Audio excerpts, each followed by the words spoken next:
a wonderful day! We are now live here on a Friday, just like we do every Friday. Appreciate you, beautiful movie peeps, being here, and thank you to Marvin Wilford for being the first super chat, saying the lovely words we love to hear on this day. What a wonderful day! It is so nice to see you, beautiful people, here in the chat. Let me get you handsome as ever. Oh, jeez, come on now. Red lights. Oh, gotta always get us one. Bro forgot. Bro is here. Bro is here. I can't even be 1 second late with you peeps. I've got to be here right on time. What's up? Sup? Hey, good day. Chris, wake up. I am here. Chrissy, wake up. All right. Or should I say, let's effing go. Yes, baby. That's the kind of energy I need here today. Because, you know, today is one of those days where, you know what, I'm just gonna be straight honest. You're clicking on the live stream. It's a small clickbait. I do them rarely, but I got enough evidence to compel you. We talking Nightmare on Elm Street today. We gotta manifest Freddy Krueger coming back out of that grave, because, man, I miss you, Freddy. I want to smell what's under that fedora. I want you to grab those finger knives and just rub them on my face. Please, Freddy, come back, baby. Please. I'll have all the nightmares of you I want. Oh, but we're not just going to be talking about that, guys. We're going to be talking about so much more here today. Let me run you through the list of topics we got here. So, with Inside Out 2 coming out this week, and I thought, why not go ahead and rank the Pixar sequels from best to worst? So I'll be doing that here for you guys. The Boys Season 4, the first 3 episodes have released. You guys know I like The Boys. I'll be giving you my thoughts on those episodes. The marketing for Smile 2 has begun. They were famous for the marketing in the first film. Is this one gonna catch up? And also, I got the plot for you. We got the new horror movie that got announced from Blumhouse and Warner Brothers. There are so many little clues in here that make me think it's Nightmare on Elm Street, and I'm gonna convince you too, okay? I'm a salesman, you. We got the Blue Beetle is back. Jaime Reyes, like, oh, we knew he'd be in the DCU, but we got the announcement he's back. And some Deadpool and Wolverine updates. Some cool, some fun, some controversial stuff. Yeah, believe it or not, we're gonna be talking about all that here today, guys. But thank you so much for joining me here today. I love y'all. Let's just jump into it here. So I picked something just kind of easy to ease us into some movie talk. I thought we could look at some new horror Funko Pops, okay? Just to kind of set the appetizer for the tone of the stream, because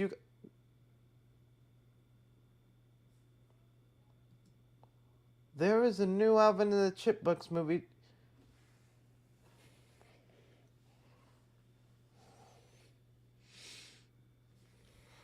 I need a second. I need a minute. This cannot be real. This better be... No!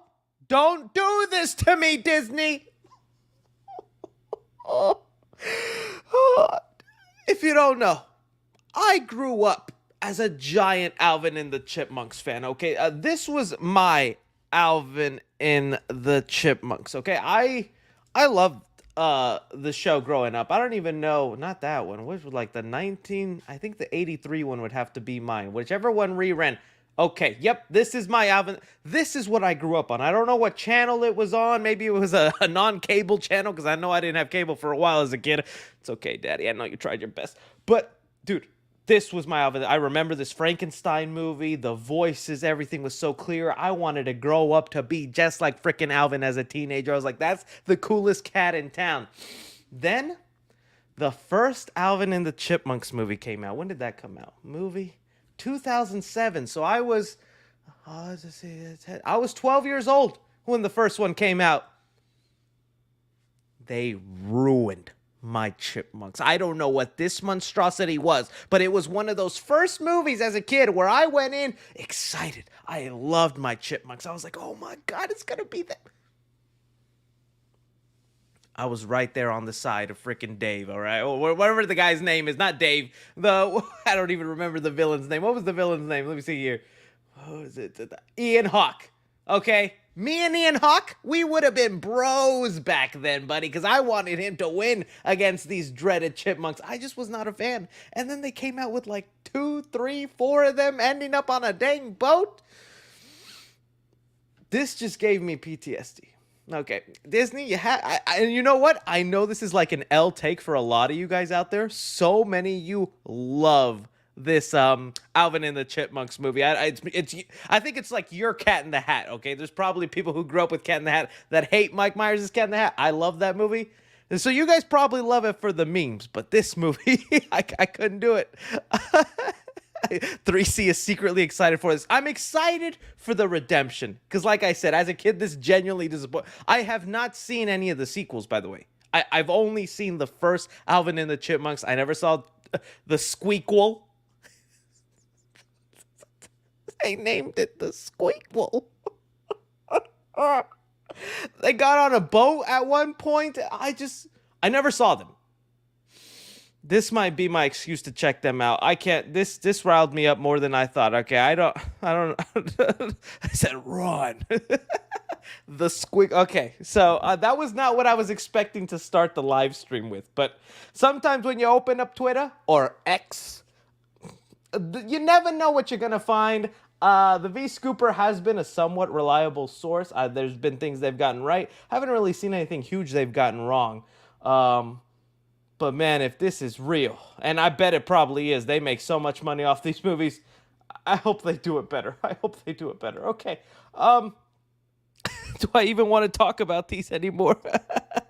I was just going to look at some Funko Pops to kind of just set the mood. I feel like that has set the mood, but since I put it on the agenda and maybe some of you are looking forward to it, I'll just run through them quickly because that was enough of a warm up into the stream right there. Okay, so we got some Funko Pops that okay, I'm still a Funko Pop collector. You guys know I downsized on my collection because it was getting too huge. And I've decided I'm sticking to mainly horror for sure and a bunch of movies I loved.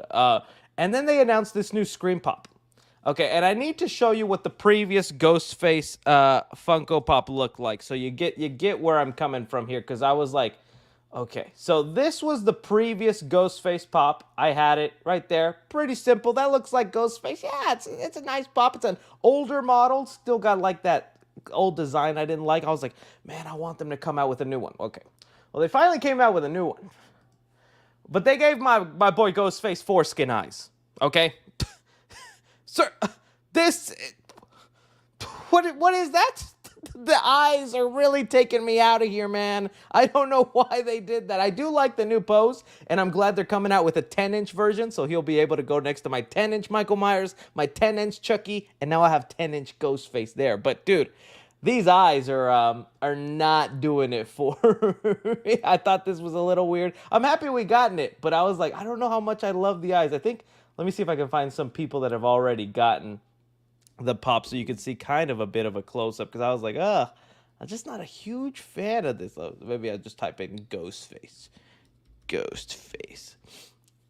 Oh, dude, I look at that up close. It looks a little weird. It's like, I'm telling you, dude, it's not doing it for me. I can't unsee that. 10 inches of Ghostface for Chris. Hey, I'll take those 10 inches of Ghostface, my God. Yo, same here, my friend. I don't care. I'm buying it.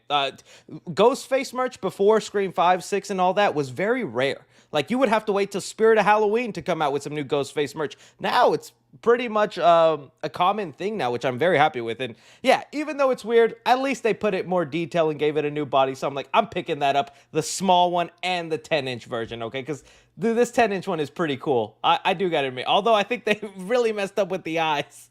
I think it's cool, and I am gonna get it for sure. All right, the other one that we got that I was like, oh, I gotta get it. I gotta get it, buddy. Let's hear. They came out with, they call them movie moments. This is the moment from Bride of Chucky where Chucky proposes to Tiffany. Now, they got a couple of details wrong here, but you gotta admit, this is an iconic scene for us horror fans, okay? Because you know what happens like 10 seconds after this scene? Chucky fucks. I'll say it again. Chucky fucks. All right, that's why you have to get this pop, because immediately after this moment,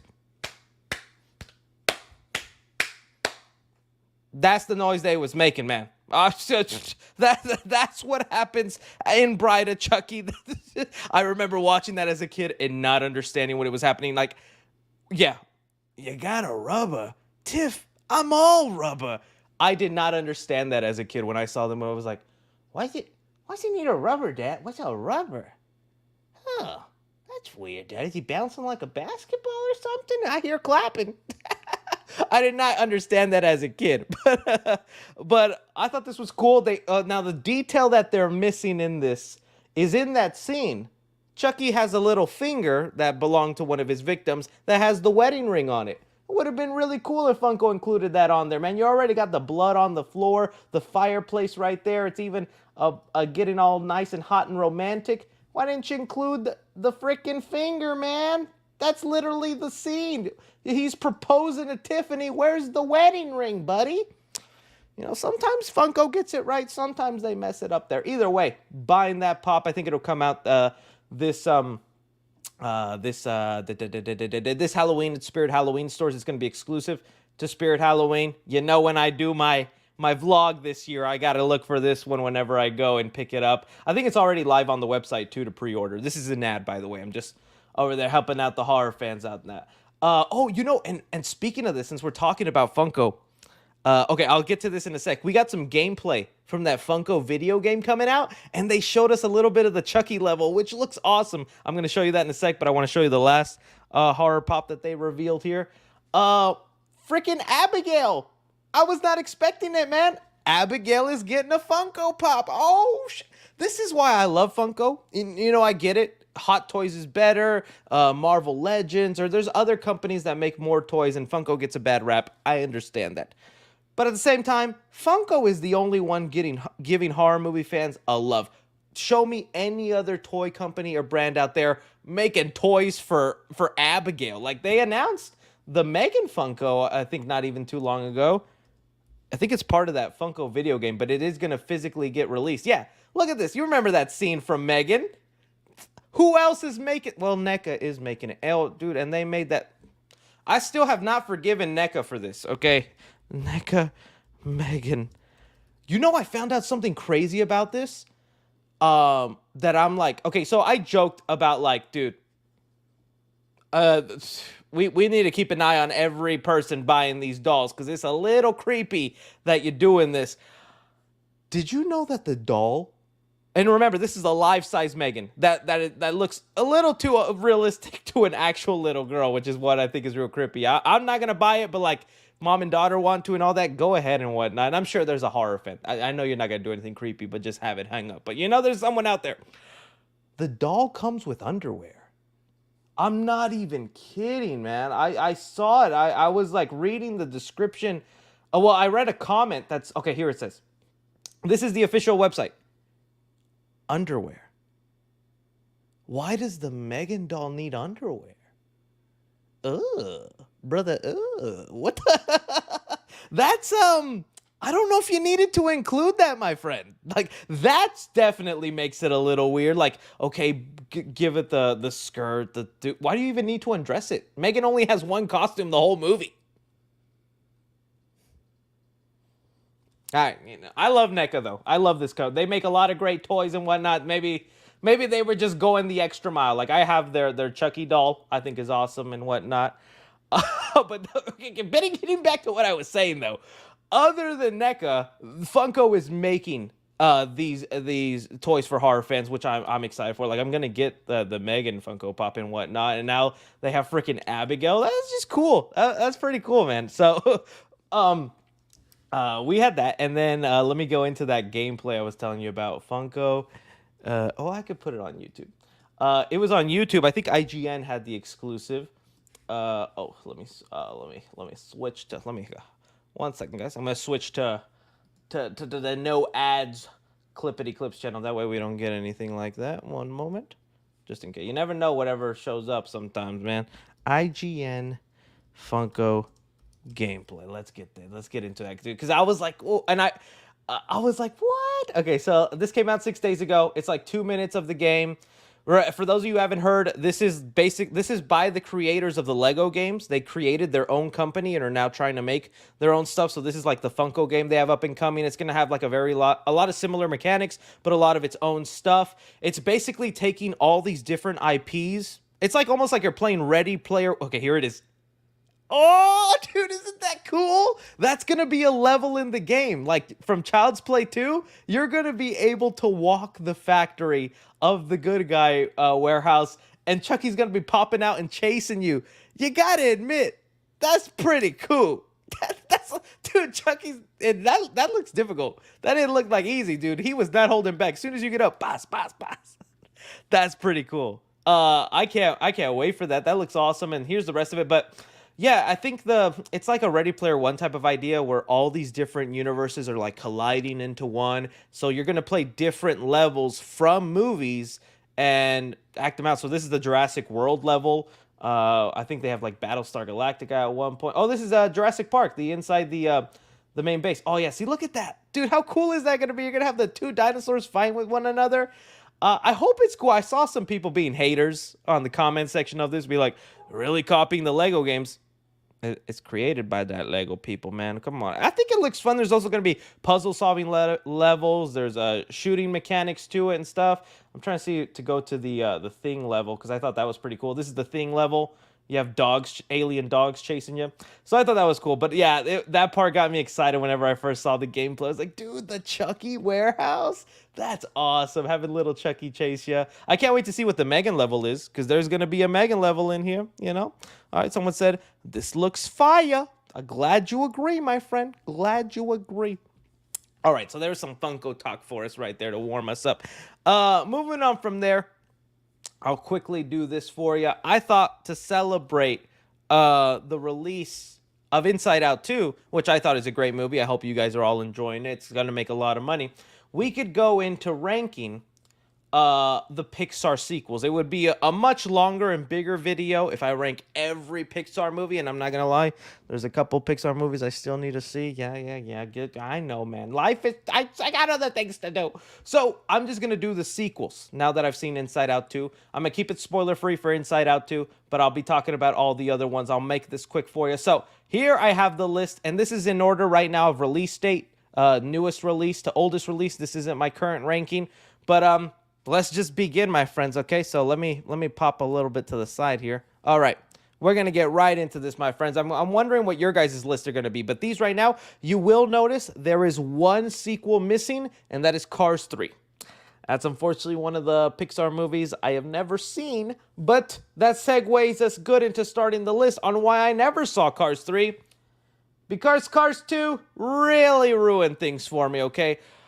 Pixar as a whole, I think, has not made a single bad movie until Cars 2. I'm sure there's fans of it. I'm sure there's people who love that movie, but that was a major disappointment, man. I don't know what happened with Cars 2. Cars 2 was like the feeling you get back in the day where Disney would make weird sequels to their iconic movies. You know how there's like 3 Little Mermaid movies, 3 other Aladdin movies, sequels to Hercules and Tarzan. All these movies, like, you're like, whoa, what the heck? Where did these come from? That's what Cars 2 felt like. Such a strange move to like make Mater, the main character, barely have Lightning McQueen in it. It turns into a weird spy mission. It does nothing like develop the characters. It would have been fine, like I said, to like a straight to DVD sequel or like one of those holiday specials they sometimes make where it's like Toy Story Halloween or the toys go to the beach or something.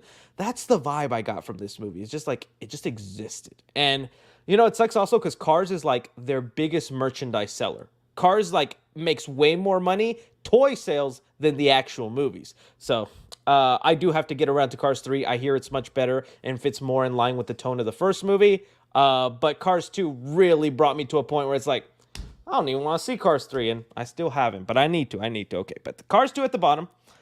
Where would I go next from here, man? This is okay, you know what? I think I know where I go next. Finding Dory. I mentioned this in my review for Inside Out 2. Inside Out 2 was really good about feeling like a natural sequel. It's like, yeah, we saw Riley as like an 8, 9-year-old, 7-year-old, and it's like now we see her as a teenager. Of course, you have different emotions, different things go on. It feels like a natural progression of the story. Finding Dory felt like one of those movies that was forced. That's like, did this really need to happen? The first Finding Nemo is amazing. It's a great film, right? Finding Dory, like, it's not a bad movie. Like I said, only Cars 2 I consider a bad Pixar movie. Every other movie here, I think is a good movie, but it differs from great, excellent to amazing, right? That's the Pixar way.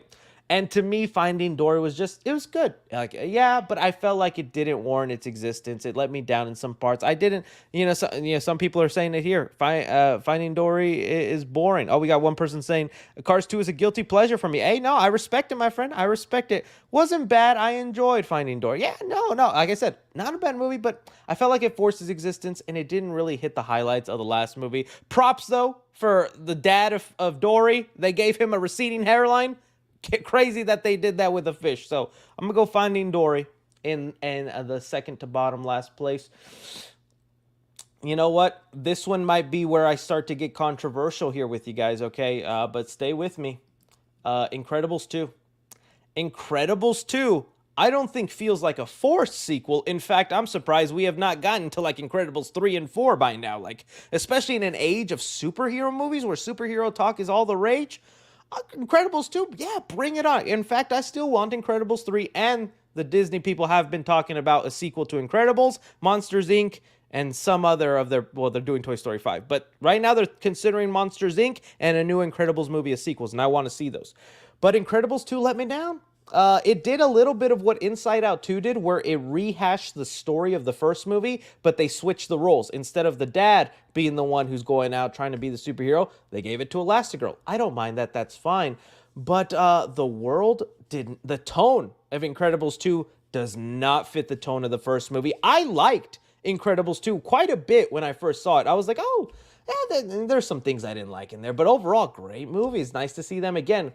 Then I rewatched the first Incredibles, and it made me like Incredibles 2 a lot less.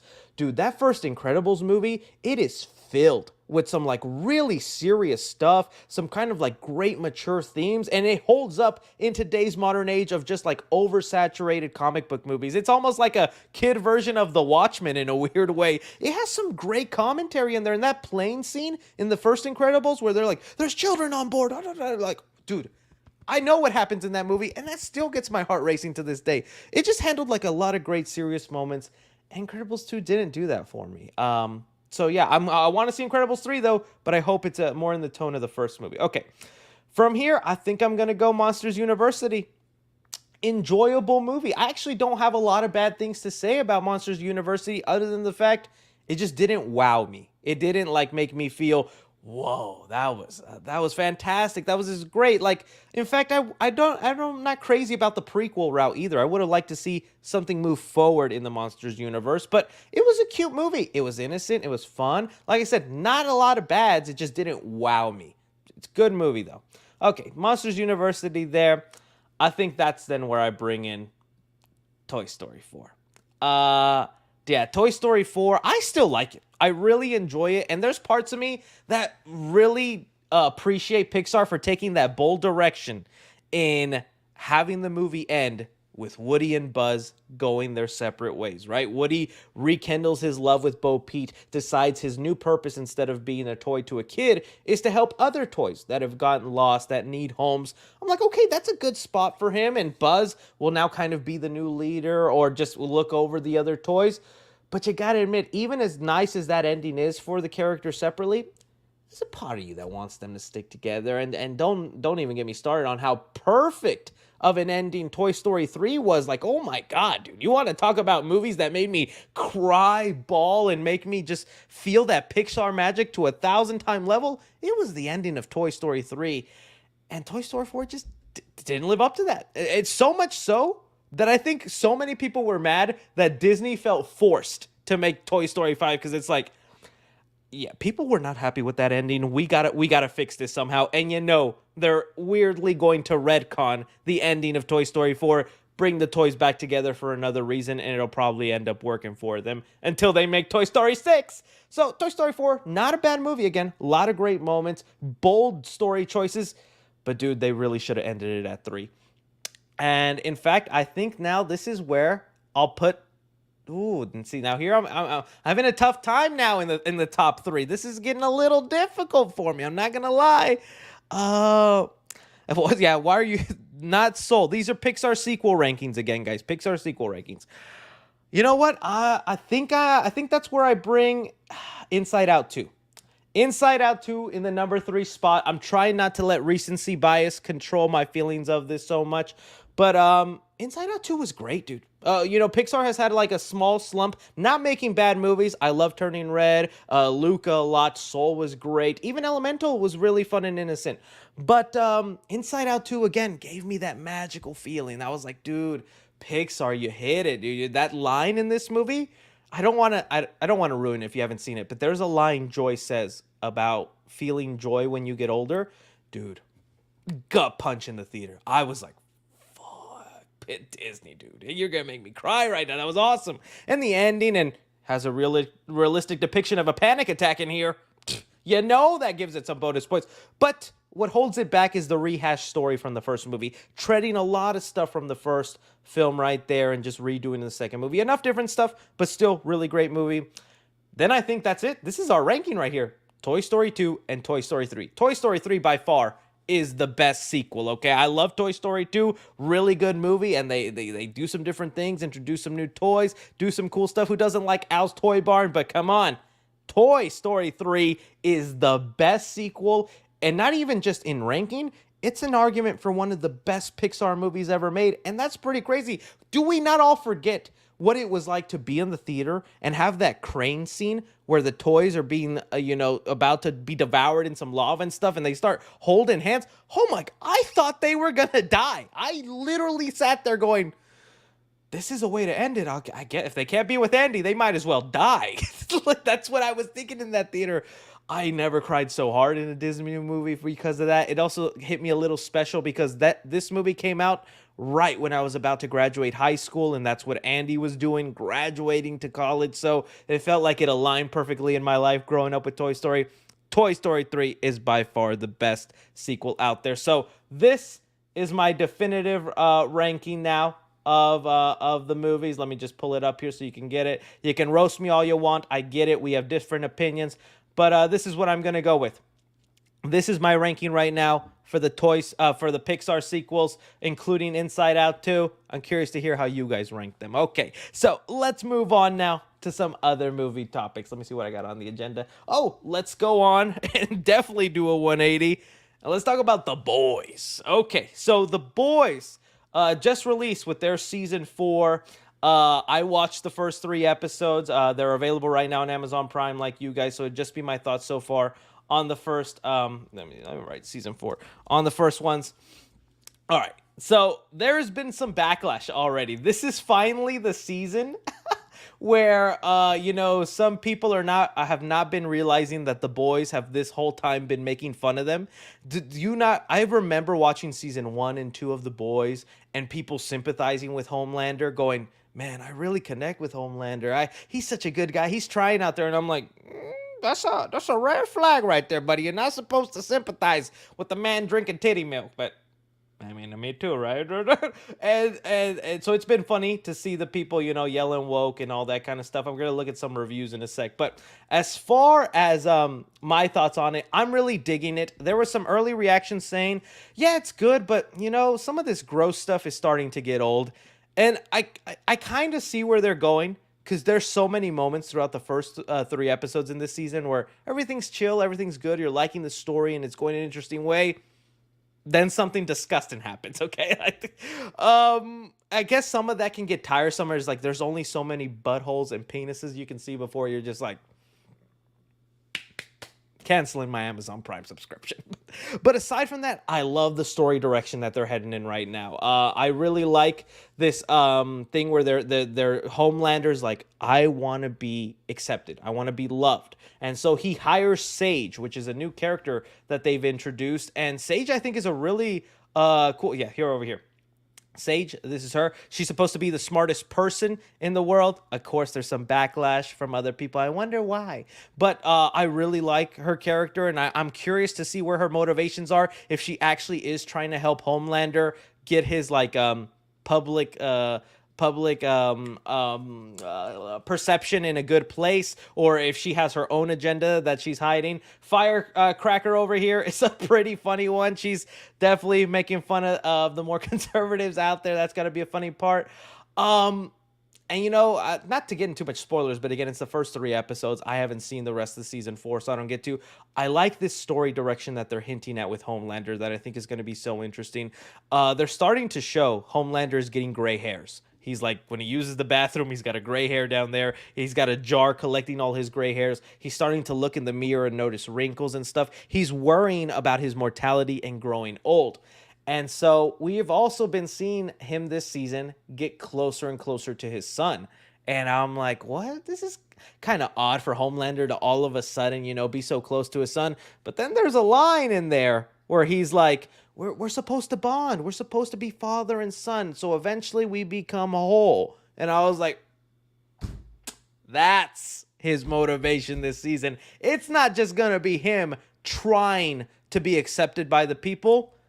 That guy don't care about his son. Boy is going to try to take his kid's body because he does not want to grow old. I was like, dude, again, I haven't seen the rest of the season. That could just be me misinterpreting things, but it seems like that's what they're hinting at here. I love that story direction for him and where they're going with that. The only negative I will say about season 4 that I'm not absolutely loving is, let me see if I can find a photo.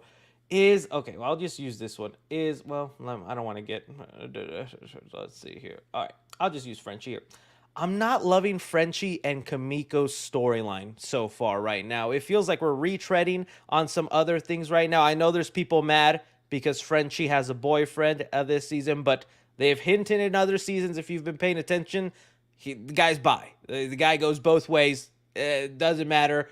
But that's not even the part I'm not liking. I understand they have a complicated relationship and they don't want to be boyfriend and girlfriend or together or whatnot, but then they're doing this thing I hate that all TV shows does, especially when people that are like sober and whatnot, which I know is a serious thing in real life, but when they relapse. And so we had an episode where Kamiko got drunk and she became a problem during the mission. Then the next episode, or in that same episode, Frenchie is high on drugs, and then that puts him in this weird state, and it's just kind of like, I'm not that interested in the Frenchie and Kamiko story this season. They're cool characters, and I've liked them so far, but I'm like, I feel like you're retreading no stuff, and you're just digging up things. I could honestly do away with that subplot and just focus on this whole Starlight thing. Even the A-Train stuff is really interesting, because A-Train is like conflicted in wanting to be a better person, so he's like slightly trying to help out the boys this season. I was like, okay.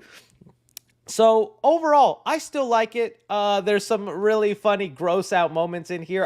Okay, if I'm going to talk about the most gross, I won't get specific, but number one gross moment for me, there's a moment where they send a file to the political girl. I forget her name, but the one that can blow up heads. Butcher sends a file to her, and when she opens the picture, I was eating. I was so grossed out. That picture was definitely the worst. The pink eye scene in here was also freaking crazy. That was a cool fight scene, though. I will, again, go into details if you haven't seen the episodes yet, but the pink eye scene and the guy who can duplicate himself, I thought that was just kind of funny. But other than that, I feel like compared to other seasons, it's a little tamed. Still, the grossest thing that has ever happened in The Boys is the guy who had the Ant-Man powers shrunk and went up the pee hole of someone else's dong and then went big. That's number one top gross thing that's ever happened in the show. The rest has been tame. So overall, I'm still liking The Boys. I think it's a cool direction. Oh yeah, the new Noir I think is so hilarious this season. He makes me laugh a lot. I'm digging it. So yeah, thumbs up for me. I just know you guys wanted to hear my thoughts on that. All right, so let's see what else we got. Smile 2. All right, so you guys remember Smile, one of the surprising horror movies for me whenever it came out, 2022. I thought this movie was gonna suck. Like I thought it was just one of those like typical January type horror movies where they have the one name in there and Smile. I'm like, such a dumb premise and whatnot. Turned out to be great. It was a really good movie, had a cool concept. I like the Smile Monster, the third act where they show his face and all that stuff. Great. And now they're making a second one, and the viral marketing has begun. We have Smile 2. Let me see if I can pull it up here. The viral marketing for this movie has begun, and it's kind of interesting. If you remember the viral marketing for Smile, let's see here, marketing. It was like it probably is responsible for the movie having like a really good opening weekend and making money, because it was stuff like this. During popular baseball games, they would just have actors sit in front of the camera and they'd be smiling at the camera. They'd be standing there at events during news stuff and just smile so creepily. A lot of these videos got like millions of views on TikTok and whatnot, and we've seen this happen a lot lately where studios will market on TikTok to like get those bigger views. So it's like, okay, well, they did that kind of cool, crazy marketing. I wonder what marketing will happen this time. And they're going a bit of a different direction. So they have here viral marketing campaign underway. And what they have for us is this poster for album out soon.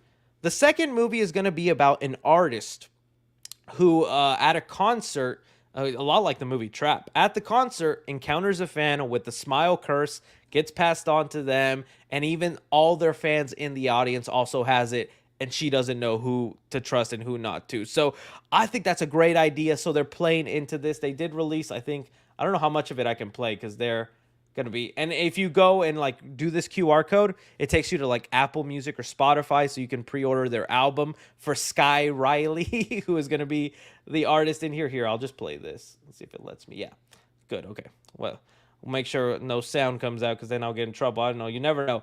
But they're just showing like it's a typical concert video, not that. But then throughout it, they will show snippets of the actual movie. Here you'll see a person that just like screamed. You'll see like another house. So there's like little hidden clues in this little marketing promotion. I think it's cool. I don't know if it's of the level of the last marketing, but just to not keep you guys in suspense, if you remember the person who gave me the Venom 3 plot synopsis, they also happen to have the plot synopsis for Smile 2. Now, this isn't the big plot synopsis I was teased a while back. I'm still holding back on that because I just don't know how much to believe it. But this one feels like it's right on the money, so I'm going to bring it up for you guys. That way we can see what this movie is going to be about. It's pretty detailed. It doesn't have any spoilers for the movie. It's pretty, how do I say it? It just has the basic plot of it again. So we'll go into it here. All right, so we have here the highly anticipated sequel to the 2012 horror hit Smile. The psychological supernatural horror film continues the horrifying curse, centering this time on Quinn Parsons Scott. Now, this is that person right here. I guess this is just their stage name, Sky, because even if you go to Smile 2's IMDb, that is what the name of the main character is, and they have it listed here. Let me see here. Yeah, Naomi Scott. She's the new main character, and it says here Quinn Parsons. So that's why I was like, oh, so are these plot leaks fake? But no, they're matching with the details. A world-famous pop star whose glamorous life soon spirals into a nightmarish reality. While on tour for her latest album, Quinn becomes the latest victim of the sinister smile curse. First encountering a deranged fan, Gage, who's, let's see here, this guy over here, Luke Gage. You might have seen him in one of the recent seasons of You. He was on there, but looks like he's going to be one of the first victims. Before barely escaping with her life, but not before this ominous figure confronting her in a dark hallway, passing on the curse that manifests through her fans, who swarm her with terrifying, sinister smiles. The unsettling encounter soon escalates as surrounded by smiling and shouting fans everywhere she goes. Quinn cannot know who she can trust as Quinn grapples with the escalating horror. She crosses paths with police detective Joel Mason, played by Gallagher, who I'm happy they're bringing back. If you remember, Kyle Gallagher plays the cop from the first movie. I thought the second movie, he would be the main character, and I like Kyle Gallagher. I would have liked that, but no, looks like he's just going to come back as a cop trying to help her figure out whose girlfriend Rose also died to the malevolent force. Together they must race against the time to delve into the dark mythology behind the smile curse. So this one is going to get us into the origin of the curse. I guess that's kind of exciting to hear, but also just that premise is so cool. Because imagine you're a famous person. If you're a famous person that gets recognized everywhere, what's going to happen when someone recognizes you? They come up smiling. They go, oh my God, I'm such a huge fan. I think you're so much. I love your music. And before you'd be like, oh, thanks, I appreciate it. Let me sign for it. But now if you have the smile curse, you're thinking, this person's smiling right now. Are they about to kill me? Are they about to do something crazy? I think that's kind of an interesting concept. I thought maybe the whole movie would take place at the concert, kind of like Trap, and the whole time she's just in a stadium surrounded by fans and she doesn't know who has the smile curse, who doesn't, and she has to find a way out. But then again, I guess that'd be too similar to Trap. Overall, though, I like this. We'll see how much cooler the marketing gets, but Smile 2 starting off to a good start. I like that plot right there. So, let's see what's someone said. That's gonna be trippy as f. Yeah, see, yeah, I agree. I agree. It's gonna be good. Says it come out October 18th. Does it? Let's see here. Let me see when it comes out. Is that this year? Let me just double check. They usually have a good blood on white satin. Okay. Where's it? They usually have it here. June 18th. No. No. Okay, I think it does. Oh yeah, October 8th. Sorry guys, that was the slowest. At least we have a good horror movie this October. Yeah, October 18th. This movie's gonna make a lot of money then. There's not a lot of horror movies releasing this year. Let me double check. Horror movies, because we were gonna have the Werewolf Man movie, but then Venom came into October and Werewolf was like, "Oh, dude, going to January." So let me see here who we got. Horror movies 2024 list. Let's see here. I shouldn't even have wrote horror movies. I should have just wrote movies. Movies list. All right, there we go. Let me go to Wiki. Wiki has them all lined up. All right, by date. So let's go to October and see all of them. If nobody's there, Smile 2 is going to be a big hit again. Smile 2 is going to go crazy. October. Okay, here we go. October. Okay, we have Joker. Joker Filet Adux. We have White Bird. No. Terrifier 3. That comes out on the 11th. That's a week before then. You know, and Art the Clown is starting to become mainstream, but I don't know if he's right there yet. Terrifier 3 is going to be the real test because Terrifier 2 made a lot more money than the first one, but it didn't make mainstream money yet. Terrifier 3 is really going to be the test to see. But that's okay. That's good. Smile 2, and then Venom The Last Dance. Yeah. Dang, that's crazy. This is our only horror movies this year is Terrifier 3 and Smile 2. Dude, what the heck? I would have wanted some more, you know. But, oh well, that's really the two ones going at it this year. Is Smile 2 or that. All right. Let's move on now to our next thing here. So, speaking of horror movies, my friends, we got some crazy stuff going on here. So, all right, let's talk about it. Freddy, let me see here. Freddy, jeez Louise, pumpkin cheese. Freddy Krueger. Let's get into it, my friends. You saw it in the title, in the thumbnail. Now, I've mentioned this before. Freddy Krueger is my #1 favorite horror icon of all time, all right? It goes Freddy Krueger, Ghostface, Chucky, Michael Myers, Jason. That's just off the top of my head. That's where it goes. Either way, Freddy Krueger was my first love into the genre, and I have been dying for a new movie. So anytime there is a small whiff of a new movie up and coming, I'm going to dig in there, buddy. I'm going to get in there like I'm going for gold. I'm going to investigate and sniff the crap out of it. And so that's what I'm doing here for you guys. I'm going to tell you up top, you might consider this clickbait, but let me convince you. We got some news of what looks like possibly a new Freddy Krueger movie in the works. And if not, it's a new horror movie up and coming. So some context for you. The last time we talked about A Nightmare on Elm Street was in August of last year. This is from One Take News, very reliable source. But the reason we talked about Nightmare on Elm Street then is because in August of last year, we heard that the Wes Craven estate, who owns the rights to Freddy Krueger now, not really a studio, they have been shopping the rights to different studios, seeing who can make a new Nightmare on Elm Street movie or TV show. And TV show is a possibility. You know, Michael Myers getting a TV show, Scream possibly getting a TV show, Chucky's got a TV show. They're all getting TV shows. But what we want is a movie, right? And this is what we had last heard here. So it says here, there have been rumors of the Wes Craven estate family given in and that a bidding war secretly took place among the studios for the rights of Nightmare on Elm Street in the month or two. We at One Take News have only heard of these rumors and have been able to corroborate at this time of writing. The rumor states Blumhouse won the rights to Elm Street and they'd be developing a new movie, okay? And they even had an update here that says a source has reached out to One Take News and corroborates the rumor of a bidding war for Nightmare on Elm Street occurred earlier this year. We will update this article. So again, take it with a grain of salt. It never got 100% officially confirmed, but that's the last we heard, right? Is that they were shopping the rights and Blumhouse won it. And so then we got this article today that I was like, oh, okay. Well, not this article, but we got this photo. Let me pull out the photo. This is from Lee Cronin. Let me get here. Lee Cronin, you might know as the director of Evil Dead Rise, one of my favorite horror movies of last year. I thought it was really well done. It showcased what you could do with the Evil Dead franchise, and this was a movie that was going to go straight to streaming, but it went to theaters and it made a good amount of money to now where we're getting 2 new Evil Dead movies, and the universe continues on. So he posted this, April 17th, 2026, and he scratched out the title. And I immediately thought, okay, I like Lee Cronin because Evil Dead Rise was amazing. And I remember in interviews when I was researching stuff for Evil Dead Rise, he would say, I like A Nightmare on Elm Street and I want to make a new Nightmare on Elm Street. So that's where my head got planted onto it, right? And then I go to the article with the statement, and this guy, he's dropping them hints, okay? I know he's dropping them here. He says here, so this new movie that we don't know the name of is going to be in collaboration with James Wan's Atomic Monster and Blumhouse at New Line Cinema.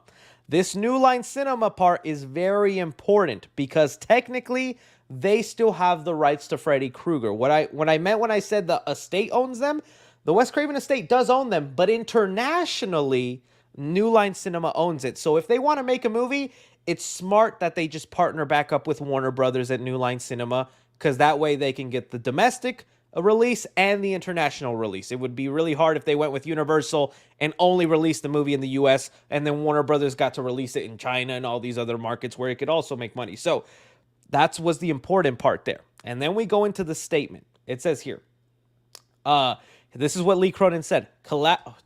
Collaborating with Jason, James, and the wonderful team for these 2 storied and massively successful organizations is what perfect, say that word with me, nightmares are made of. Getting to return to New Line Cinema and my wonderful partners over there is the cherry on top. I'm no lawyer. I've never been to law school, but this is where I would say, Judge, I rest my case. Free my client, buddy. Okay, I'm obviously stretching. Broke open.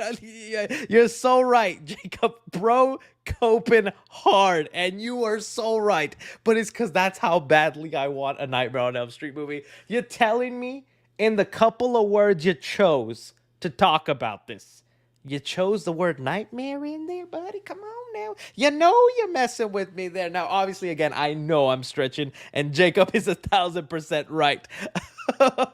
Bro, nightmare. All right.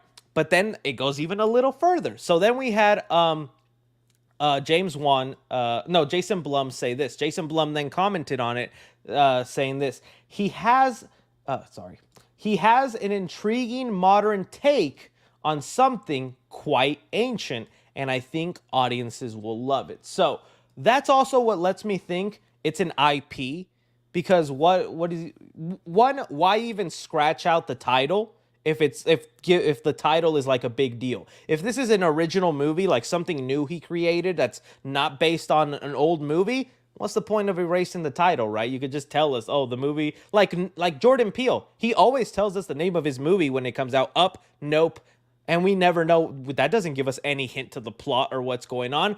Showing that title means it's probably a big movie, or else they wouldn't do that. And this also here, it's a modern take on something quite ancient. Now, I will agree, I wouldn't say A Nightmare on Elm Street is necessarily ancient, but you know, the 80s wasn't 20 years ago. That's how I still think of the 80s. Oh, that was just 20 years ago. No, the 80s is now over 40 years ago. It's coming up on 50 years. So that's starting to hit ancient territory in a weird way, and we have not gotten a legitimately good Nightmare on Elm Street movie in a long time. So, you know, yeah, exactly. I'm using my big brain here. 3C overcooked. 3C cooked. Thank you. I like some of y'all. I like that some of y'all. Up. Oh my goodness, you're right. Why did I say Up? I meant Us. My dumbass. Sorry. Us and Nope. Sorry. I don't know why. I still had Pixar on the brain from earlier today. But anyways, so you know that's right there. Now, let's ground ourselves to reality. because there really is only like a 2% chance this is Nightmare on Elm Street. For one, I saw some people mention it says original screenplay. If this was a Nightmare on Elm Street movie, it would have based on or adapted screenplay in there, and it doesn't have that. It says original screenplay. The other thing I think that they were mentioning there is that the rights are still complicated. Since we heard the rumor that they sold the rights, it never got officially confirmed. So that is still definitely holding it back. But I'm like, dude, just let me manifest it, man. It would be so nice. All the ingredients are here for me to be right. New Line Cinema, the word nightmare, something ancient, a modern take. Lee Cronin would also be fantastic for this. Let me see if I can see if he's talked about Nightmare on Elm Street. Lee Cronin, Nightmare on Elm Street.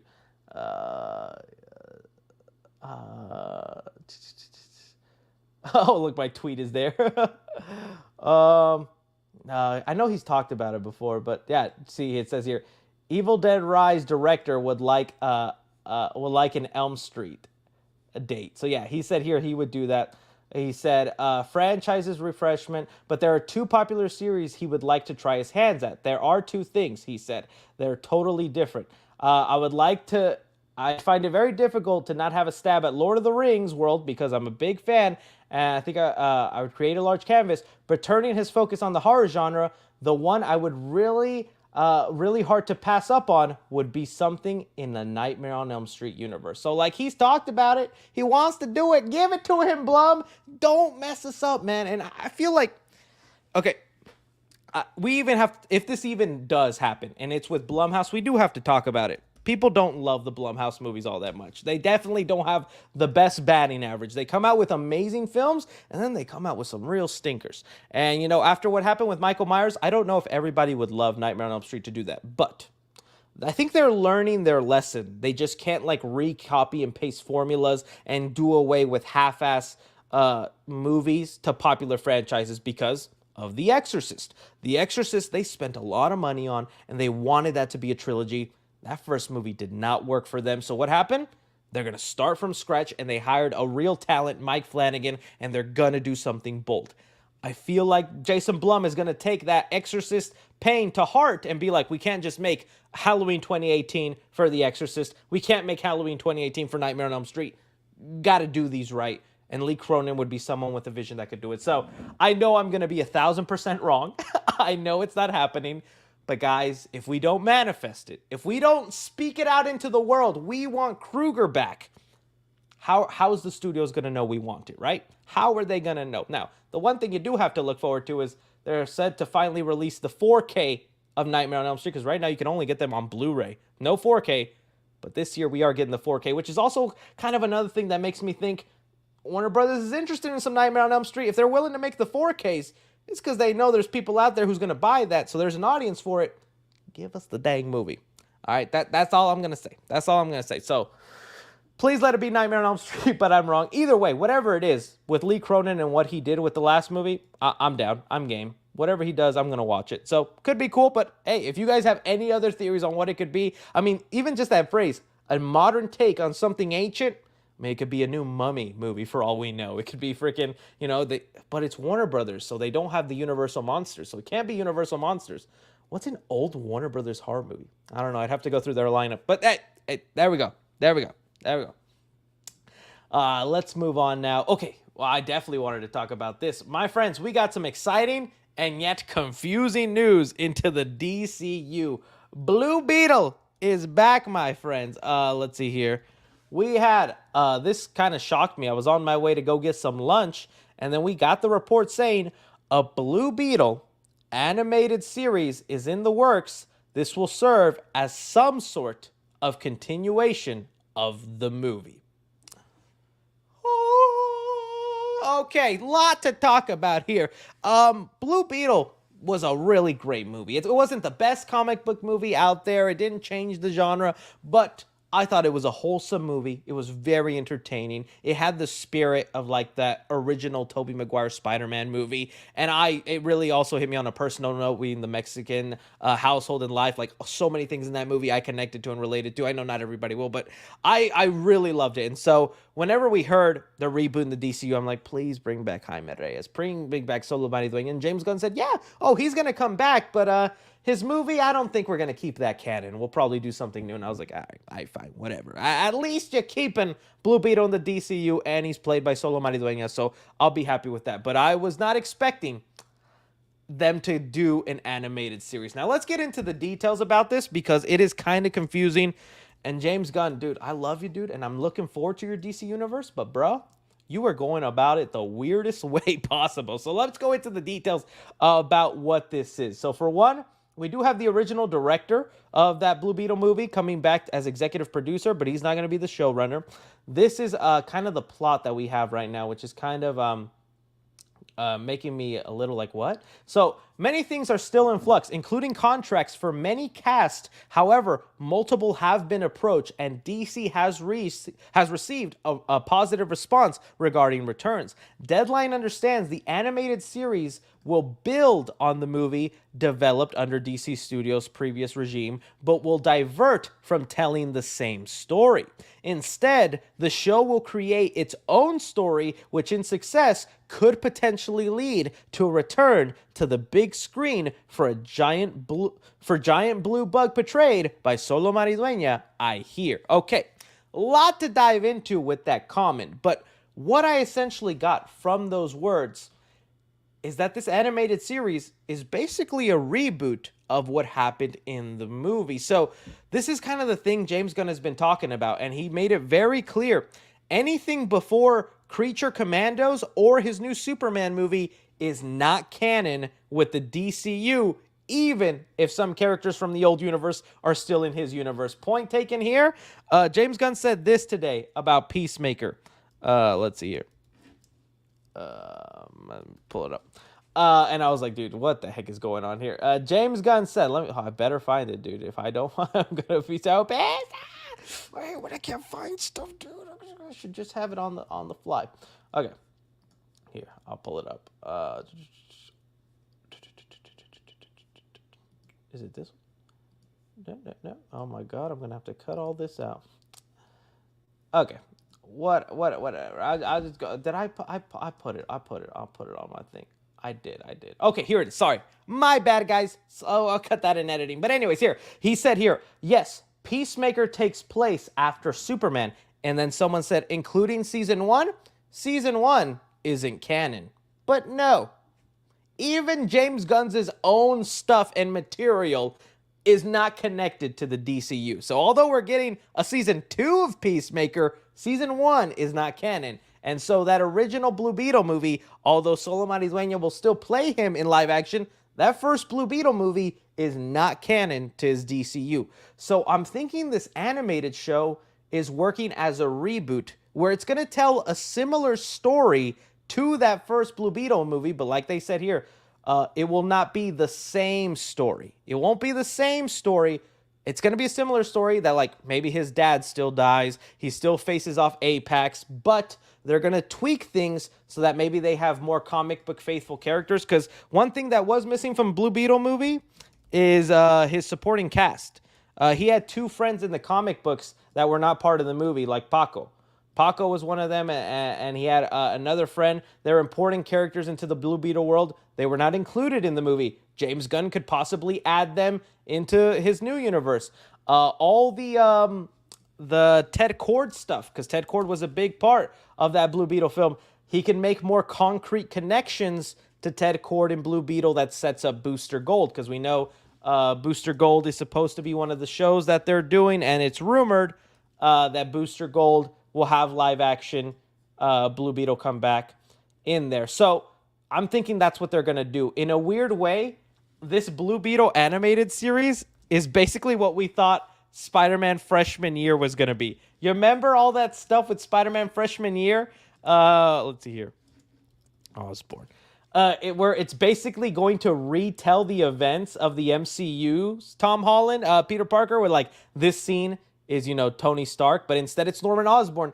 That's kind of what they're doing with this Blue Beetle animated show, is that it's just going to be similar to the movie, redoing it, but they're going to tweak things so it properly sets Blue Beetle up for James Gunn's vision. Because like this article says, this show, although it's animated, it will lead to him having a live action appearance again.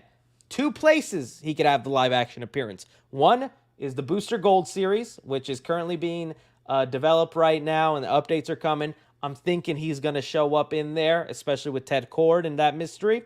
And the other one is the Teen Titans movie. They said that they're working on a Teen Titans film. It's been reported on.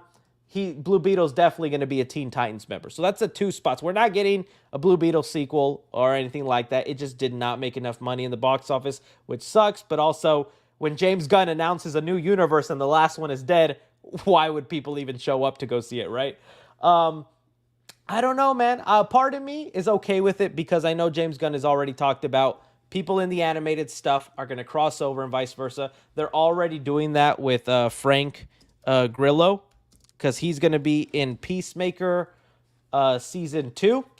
He's playing Rick Flag's dad, and he's also in Creature Commandos. He's the voice actor and the live-action guy. So that's just something James Gunn is doing. Whether it's video games, animated, or live-action movies, they can all cross within each other, and that's the beauty of the DCU, right? But you got to admit, how freaking confusing, man. Like, dude, what the heck is going on? He's just... Peacemaker Season 1, not canon, but we're going to make a Season 2 that is canon. We're going to redo events of Blue Beetle, but it's going to be animated, but he'll also show up in live action.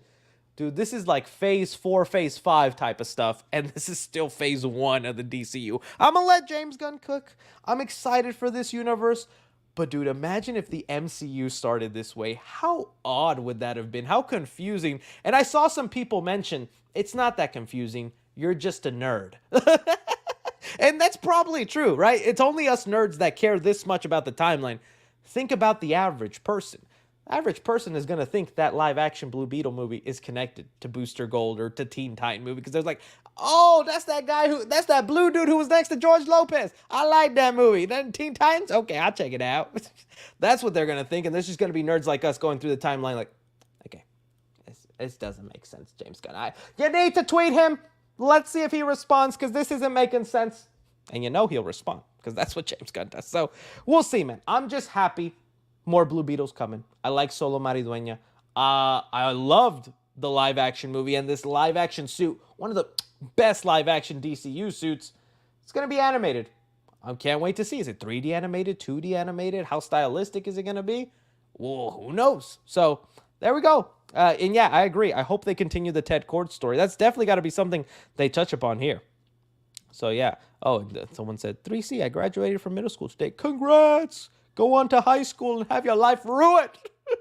No, you're going to have fun in high school, man. Go have fun. Okay, let's move on now to some other topics, particularly with Deadpool and the Wolverine. Okay, so got a lot of topics with Deadpool and Wolverine. Let's start off with the Wolverine hot toy here. Okay, so we're going to talk about some things in here. We're going to talk about some new popcorn buckets, and some new controversy. So you want to stay tuned for all of this here. So for one, we had this Hot Toys release for Wolverine that is, again, another promotional thing that shows off his cowl, and we have not seen it in live action.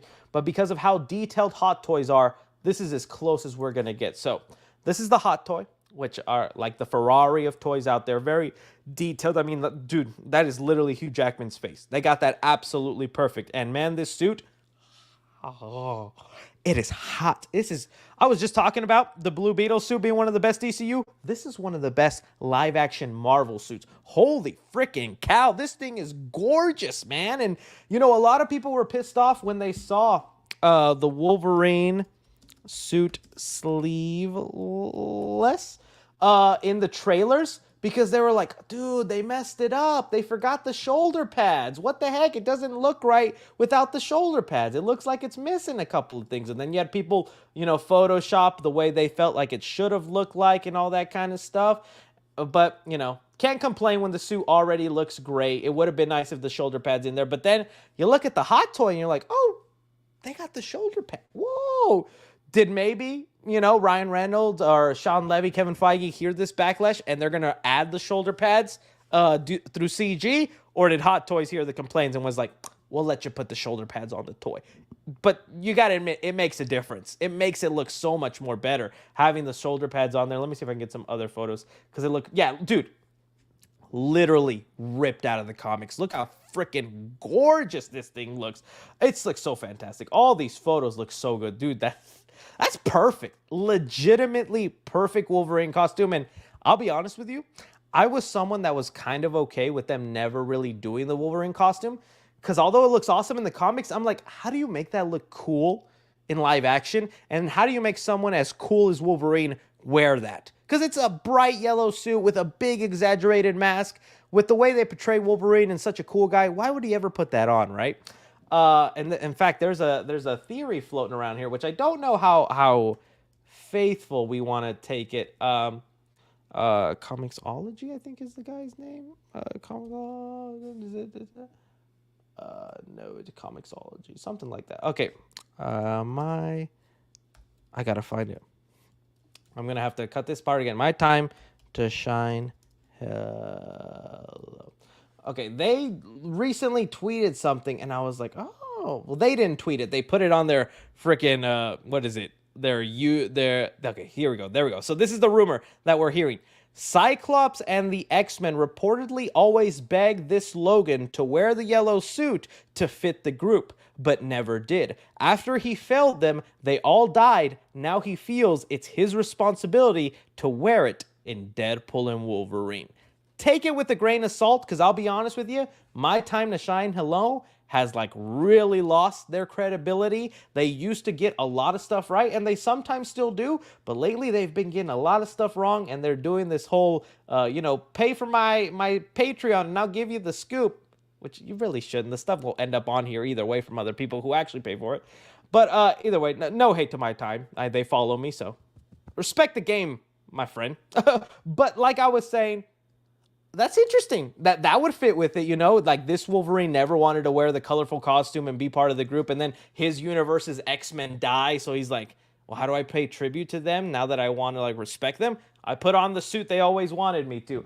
That could be something. Who knows if that's really how they explain it in there. But, okay. So that was a couple of updates there. That hot toy was fantastic. Then I wanted to talk about here the potential box office for Deadpool and Wolverine, because I'm like, dude, it's about to break all the records and make so much money. So here we have it. Deadpool and Wolverine is tracking to open between 200 to 239 million. This would be the biggest R-rated movie opening and one of the biggest box office openings of all time. One of them, not the biggest, but one of them. It would be the biggest for rated R, but not. Dude, are we a little shocked? Part of me is, even though I shouldn't have been. I knew this movie, whether it was good or bad, was going to make buckets of money. Kind of like Batman vs. Superman, right? You could have shown Batman and Superman having a fart off on a toilet, and it would have made money, because the title is literally Batman vs. Superman. You give us Deadpool and Wolverine, well, yeah, that's going to make a lot of money. But how freaking much money?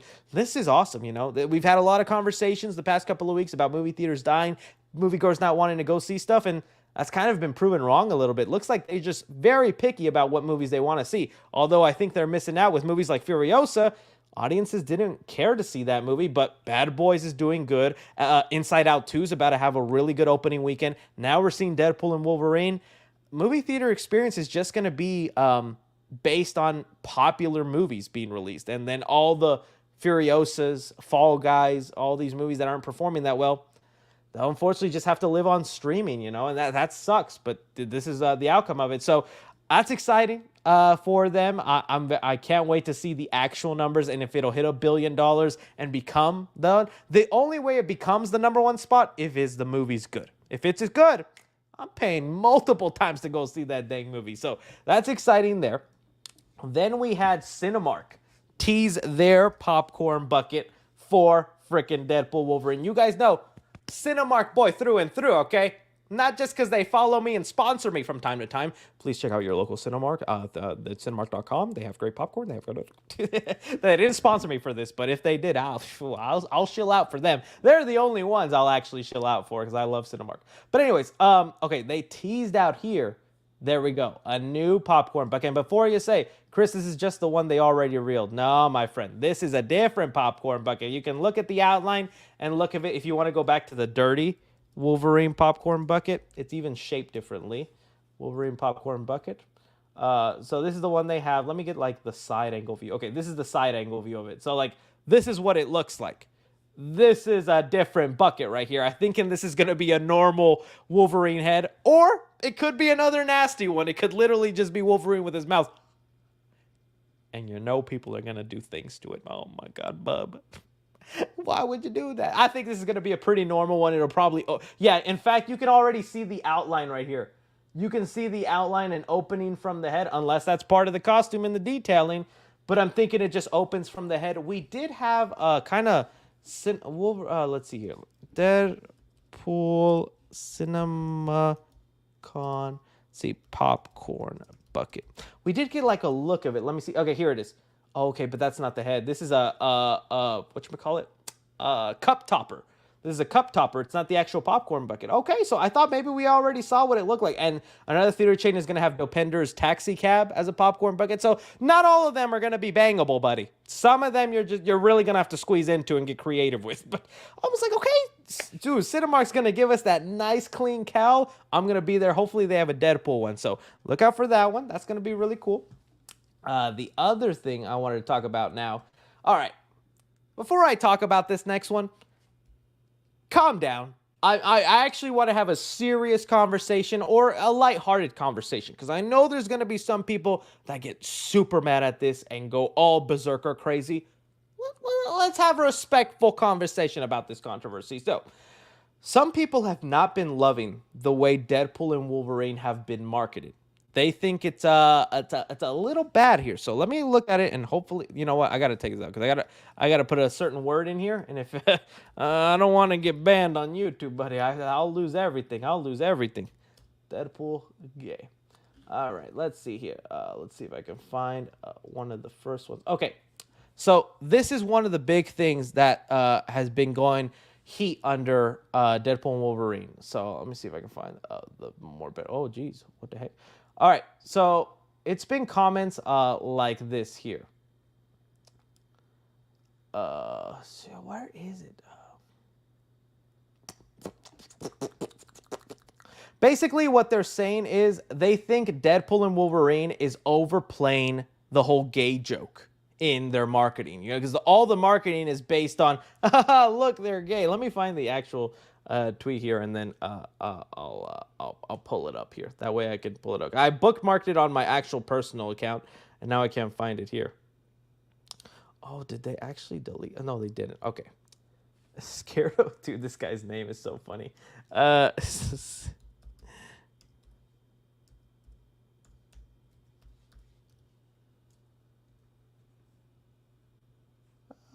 People.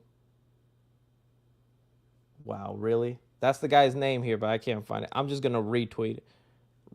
I'm going to retweet it for like half a second, and hopefully it pops up. People are going to think I'm crazy. They're like, Chris, why are you retweeting that, buddy? We're not following you for that. Okay, there we go. All right, this was it that like started the big conversation. So it says here, I'm well aware that Deadpool is canonically pan in the comics, but it's deeply exhausting how the movie have done, haha, get it? It's funny because it's gay. Anytime they deal with characters and queerness. And it's got like 55,000 likes. And there was so many other posts like that. And I was just wondering, what do you guys think about that? Do you think, he blocked you. That would be crazy if he did. But like, do you think that's a valid criticism? Do you think like, yeah, the marketing really just has been, ooh, Deadpool wants to kiss Wolverine. Isn't that funny because they're gay? Honestly, you know, as someone who's secure with themselves and as also an ally and all that kind of stuff, I just think that's Deadpool's shtick. He does that with everybody. I don't think he necessarily is like, oh, I want to bang Wolverine. I think he's just, I see it more as Deadpool just he knows that bothers Wolverine and he's treating him like a really close friend. It's just but other people are like upset by that. There were so many other tweets about it. I wish they would pull up here. Why do they pull up on my other account but they don't pull up here? See, here's an article that from the British Inquirer. In Deadpool and Wolverine, is the joke really just that they're gay? Can you imagine having like an actual journalistic degree and that's the article you have to write? Are they gay? Well, let's find out. I think some people are like over exaggerating, but then again, if that does like with that mindset, then looking at every promo and marketing material, it's like, yeah, that really is just like the one joke of the marketing material. There hasn't been much to it other than that. Let's look at all the Deadpool and Wolverine posters and now just have that context in our mind. I think that's kind of funny now. Okay, yeah, see here you go. Okay, so like, okay, these don't scream gay. These just scream, okay, well maybe this one a little bit. This one just screams, I want to touch a ding-a-ling a little bit.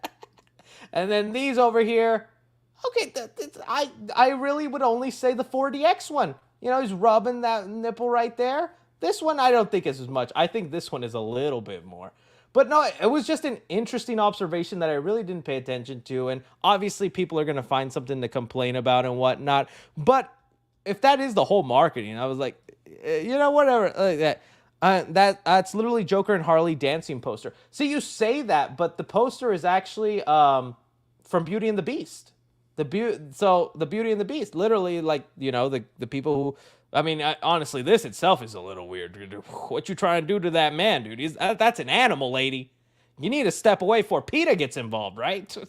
But that's a Beauty and the Beast. But again, I see the joke more as them making fun of Disney now, because it's like, oh, we're owned by Disney. We're going to make fun of Disney in this movie. So let's parody a poster. They're the two main leads. I think there's more layers to it than just they touching each other's lightsabers. Find out with Deadpool and Wolverine. I think it was just an interesting conversation to have and all that. So yeah, it's a bro mate. Yeah. See, I'm glad you agree. I'm glad.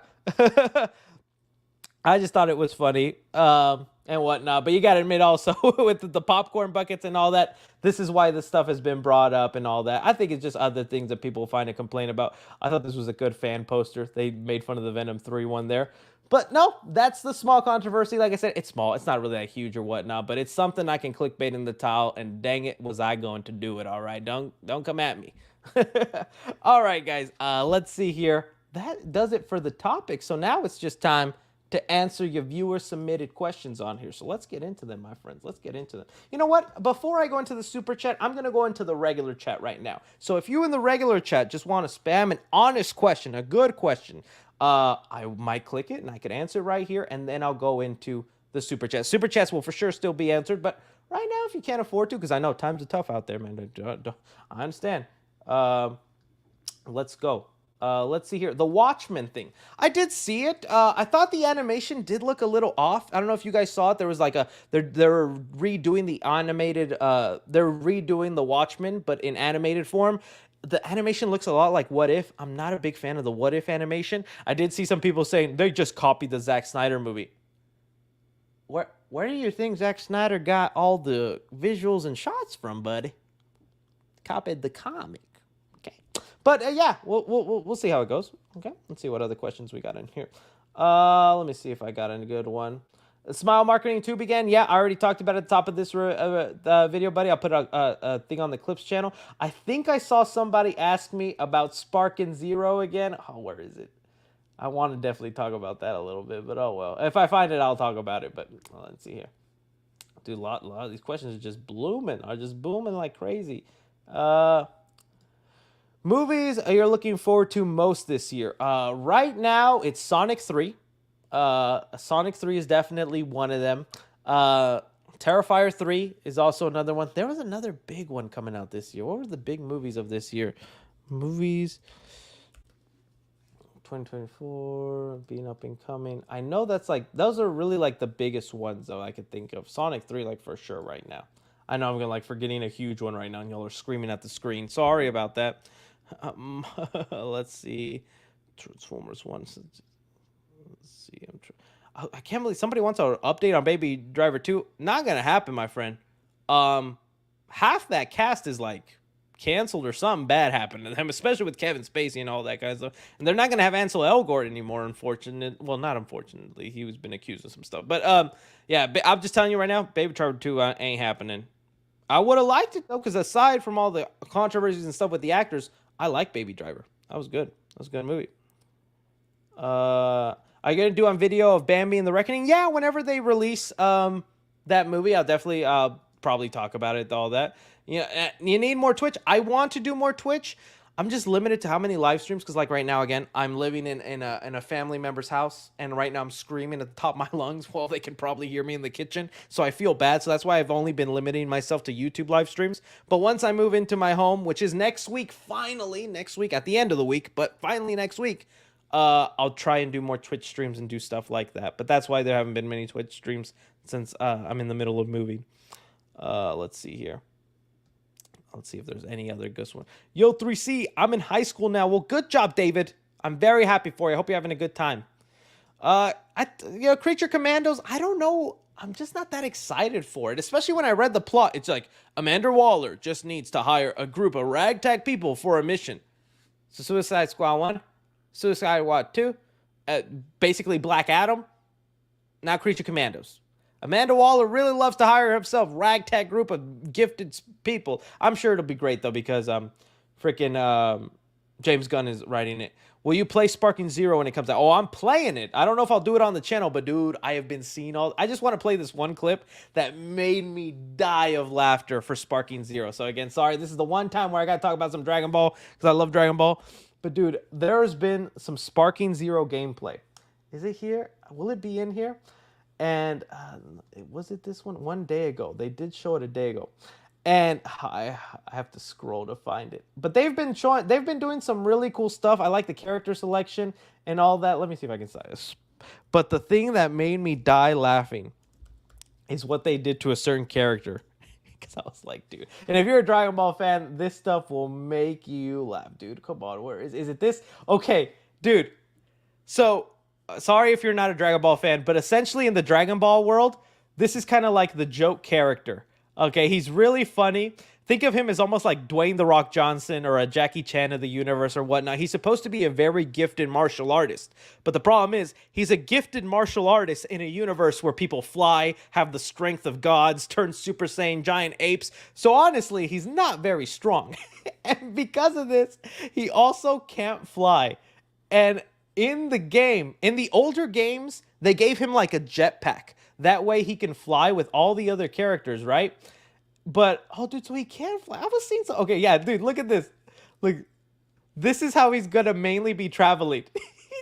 The way he just walks about is one of the most hilarious. Dude, they did Hercule so dirty. They did not give him the jetpack back. And that's what I like. One of the details they mentioned about Sparking Zero, they're not really going to try and level every character.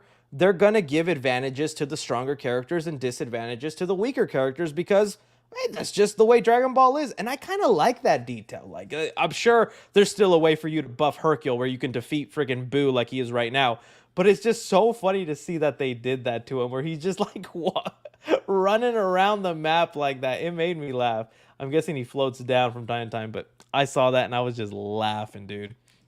Okay, there we go. I lost like 100 viewers talking about Dragon Ball. Come back! Come back!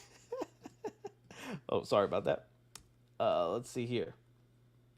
Let's go in to some super chats now. All right, Chris, English or Spanish? Maybe you got something in your nose. Go friend and go fill the void. Hope you find peace for yourself. If you know that trend, that's one of the most hilarious trends out there. I've been seeing it. It makes me laugh so hard. If you don't know, it's on TikTok. Essentially, this Hispanic guy just goes around the mall and he goes up to people and he says, English or Spanish? And obviously they say whether they speak English or Spanish. So someone will go English and he goes, whoever moves first is gay. And they're complete strangers. This is people he's never met. And you just see people go from like... If you have TikTok, you need to search it up. English or Spanish. Watch a couple of those videos. They're funny, man. And, you know, see, like, that's another thing. Where it's like, I find that humor kind of funny, but I don't think that's, like, homophobic or anything. It is just so funny how seriously some people take it when they don't want to move. They just go... It makes me laugh. It's some of the funniest stuff. Okay, sent you a message at 6:17. Your time on Facebook. Read. Okay, is it on Facebook? You sent it to me through Facebook. Your time on. That's it. I'll check it out right now, my friend. I'll see what it says.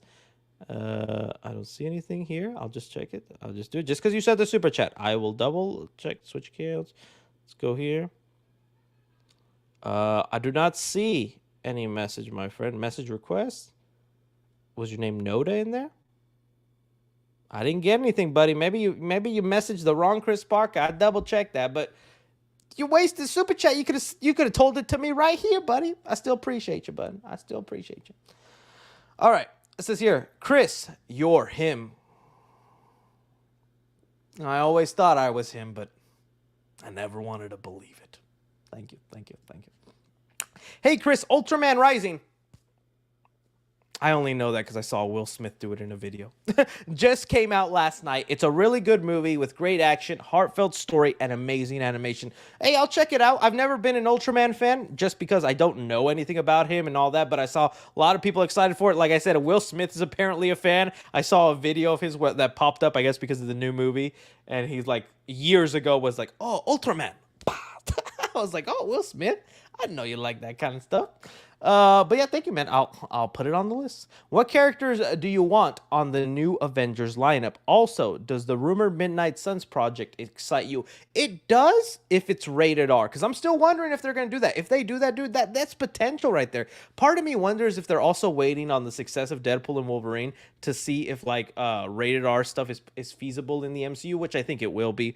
But let's see, Avengers 5 lineup. Let me just look up what other people say the lineup will be, and then from there, I'll say whether that excites me or not. Okay, so looking at this list, some faces I don't know. Okay, just going off of it, Spider-Man Sam Wilson, yes. Bucky Barnes, yes. Kate Bishop, yes. Let me just go who I don't think. Lady Thor, Natalie Portman, although I love her, she dead. She gone. I don't think she'll be on the team. Scarlet Witch, no. She's gone into her villain stage, and I feel like they need to sort that out first. So, although I love Scarlet Witch, don't come at me, because I know them Scarlet Witch fans are very passionate. I love her too, but I don't think she needs to be on the lunchbox. Remember, she hasn't earned her spot yet, so no. Shang-Chi, yes. Miss Marvel, yes. The new Black Panther, Shuri, yes. She-Hulk, you can hate me, yes. Okay, I want her twerking and all in that Avengers, and I wanted to piss you guys. I don't hate She-Hulk. She's got potential in there. It'd be nice to see her throw some action. So, yes, I will say yes to She-Hulk. Doctor Strange, of course. Moon Knight, no. I want to save him for Midnight Suns. Captain Marvel, yes. Mr. Fantastic thrown in there. Oh, the Fantastic Four, they won't be part of it yet. I think it's too soon to throw them into the Avengers, especially since we now know their new movie is set in a different universe. So, no Fantastic Four. Ant-Man, yes. Wasp, yes, even though Evangeline Lilly recently came out saying she's retiring from acting, so they might have to recast Wasp unless Marvel throws her that money. Then she coming back, right? Mahershala Ali, no. Let's save him. Let's save Blade. If his movie even ever comes out, let's save him for Midnight Suns. And Wolverine and Deadpool, maybe. I have to see Deadpool and Wolverine to see if there's a shot to be in there. If Sean Levy is directing Avengers 5 like it's rumored, oh, they're throwing Deadpool and Wolverine in there, so maybe. But I think they're more Secret Wars stuff, so that's kind of my lineup right now. I don't know if there was anybody else I really missed. But yeah, that'd be who I'd want to see. I mean, yeah, essentially. Oh yeah, the Hulk is missing. I want the Hulk. But yeah, this right here, I'd be happy with. Like that core member group, yeah, that'd be my team. All right, let's see here. And for the Midnight, yeah, like I said, I'm excited for that. Okay. Who would you like to direct Blade? My dream director would be James Wan or John Wick director, and maybe even Guillermo del Toro.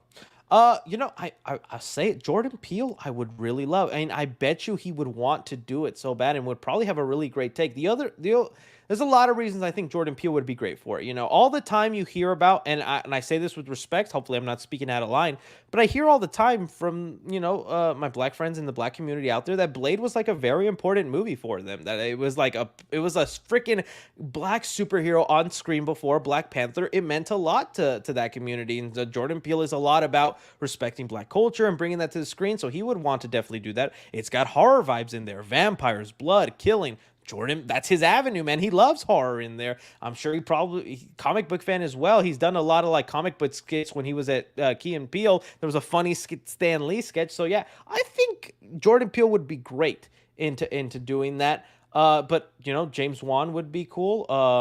Or the John Wick director. Which one?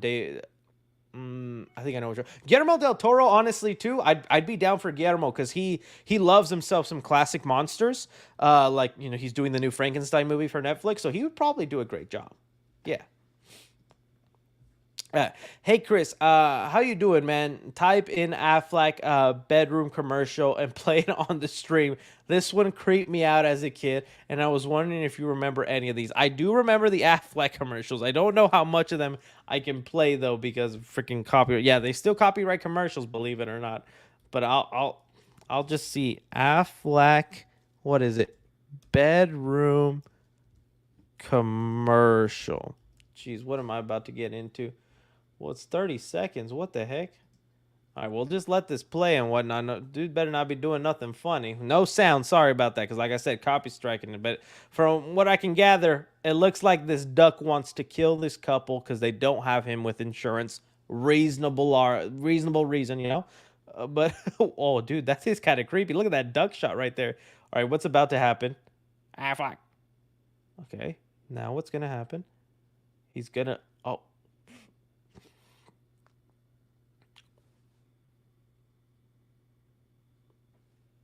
I think we just saw the inspiration of Challengers right there. Okay, they made love with a duck in that bed.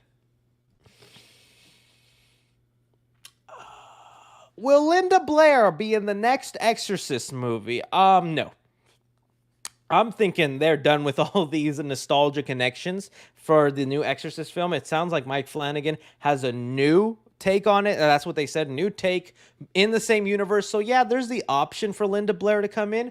But dude, that's when the last Exorcist movie, Exorcist Believer, got bad. Is as soon as they brought in the nostalgia, the legacy characters, and tried forcing it as a sequel, that's when that movie came bad. Because I still think half of Exorcist Believer was actually a decent movie. It was getting me interested.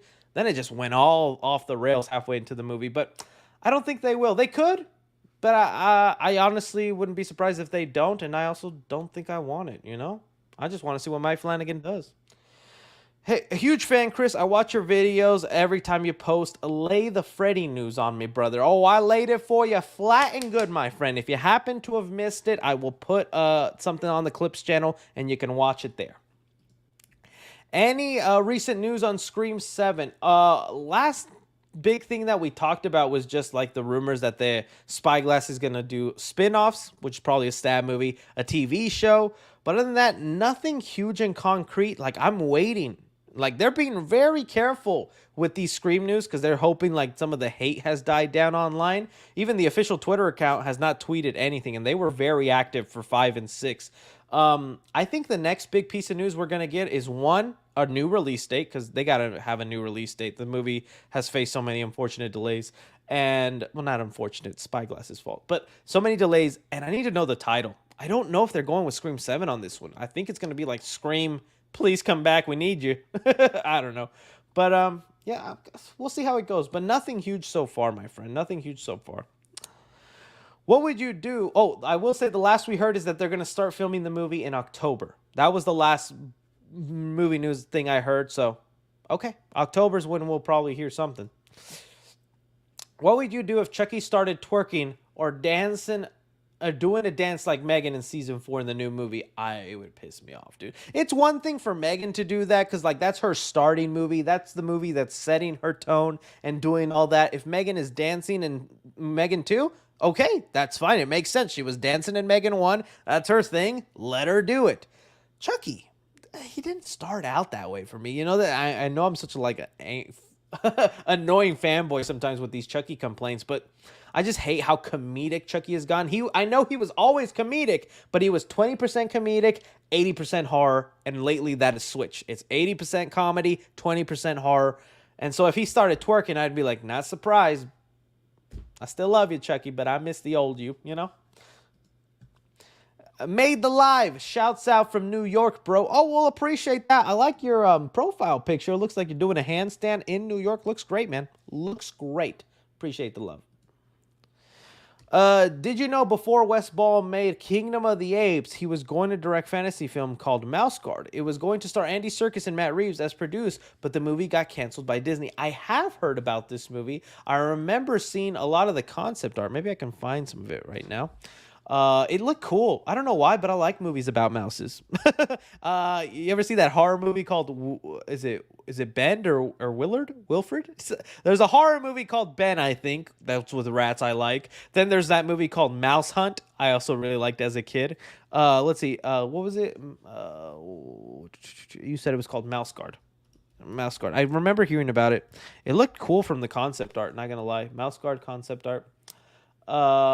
I don't know what it was going to be about, but it looked dope.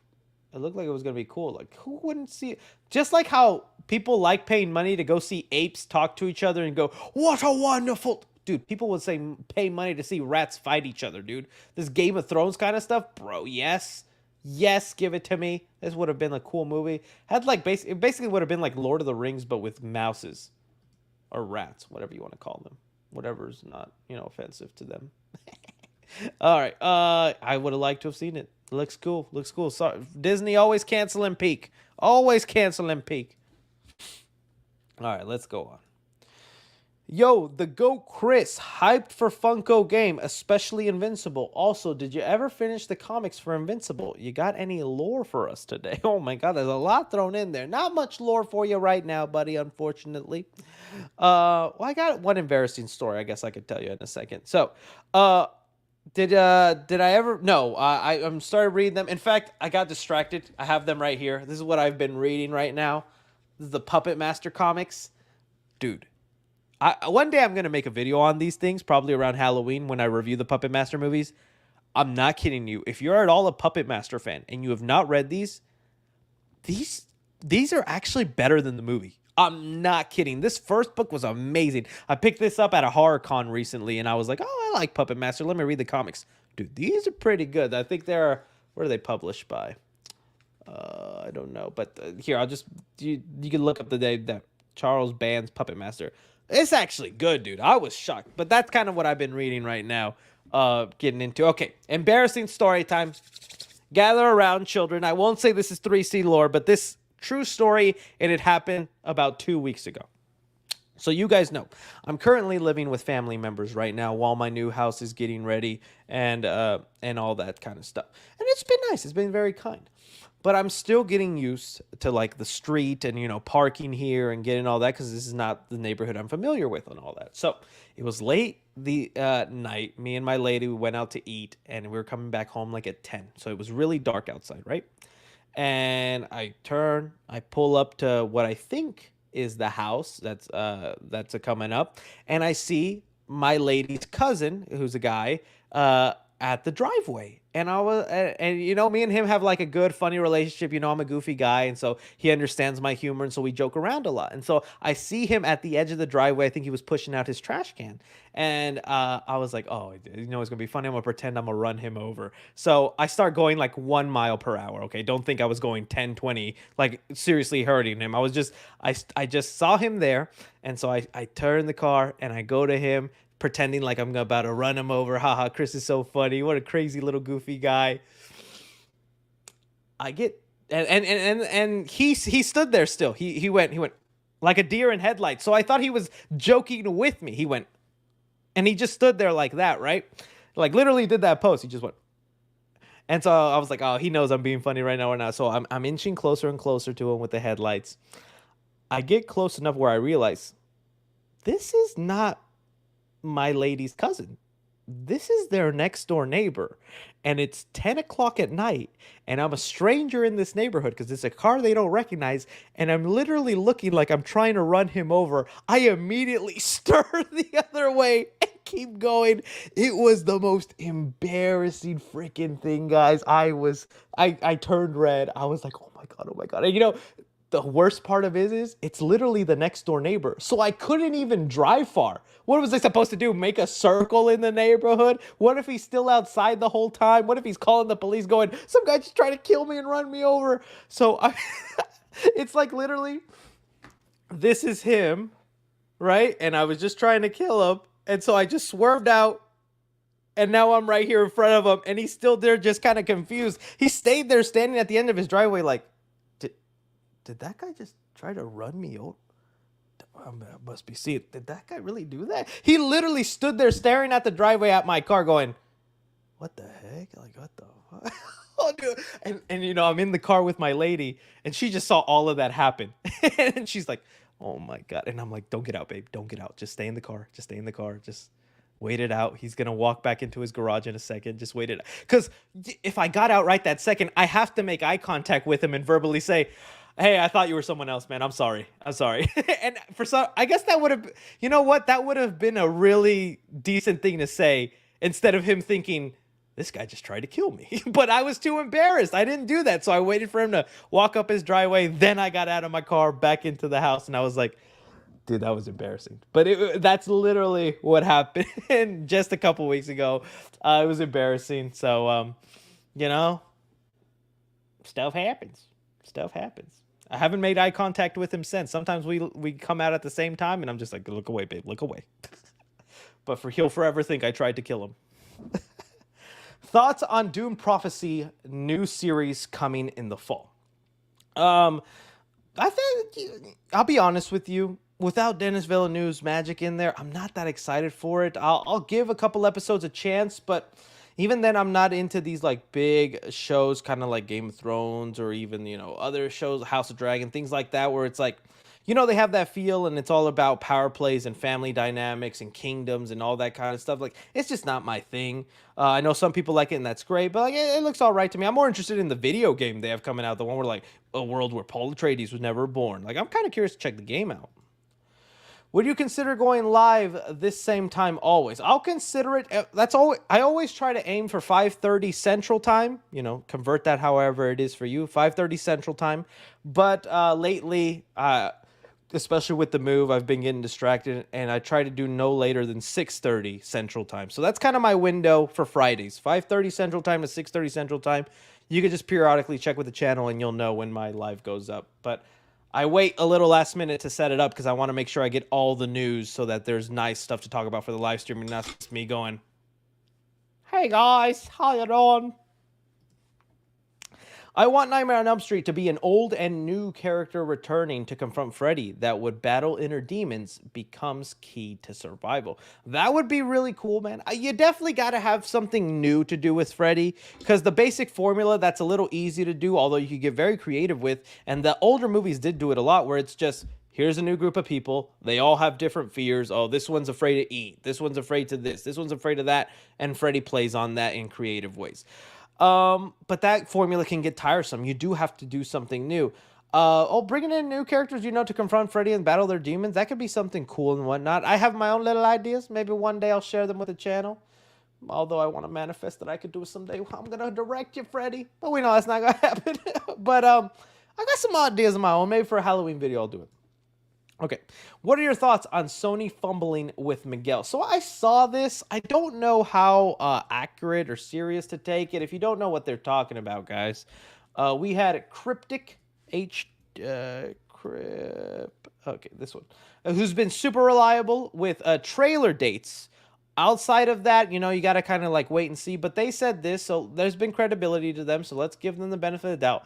Where they said Miguel's knowledge and experience with the multiverse, the Spider-Verse, would have seen a Kang variant forming an alliance with him.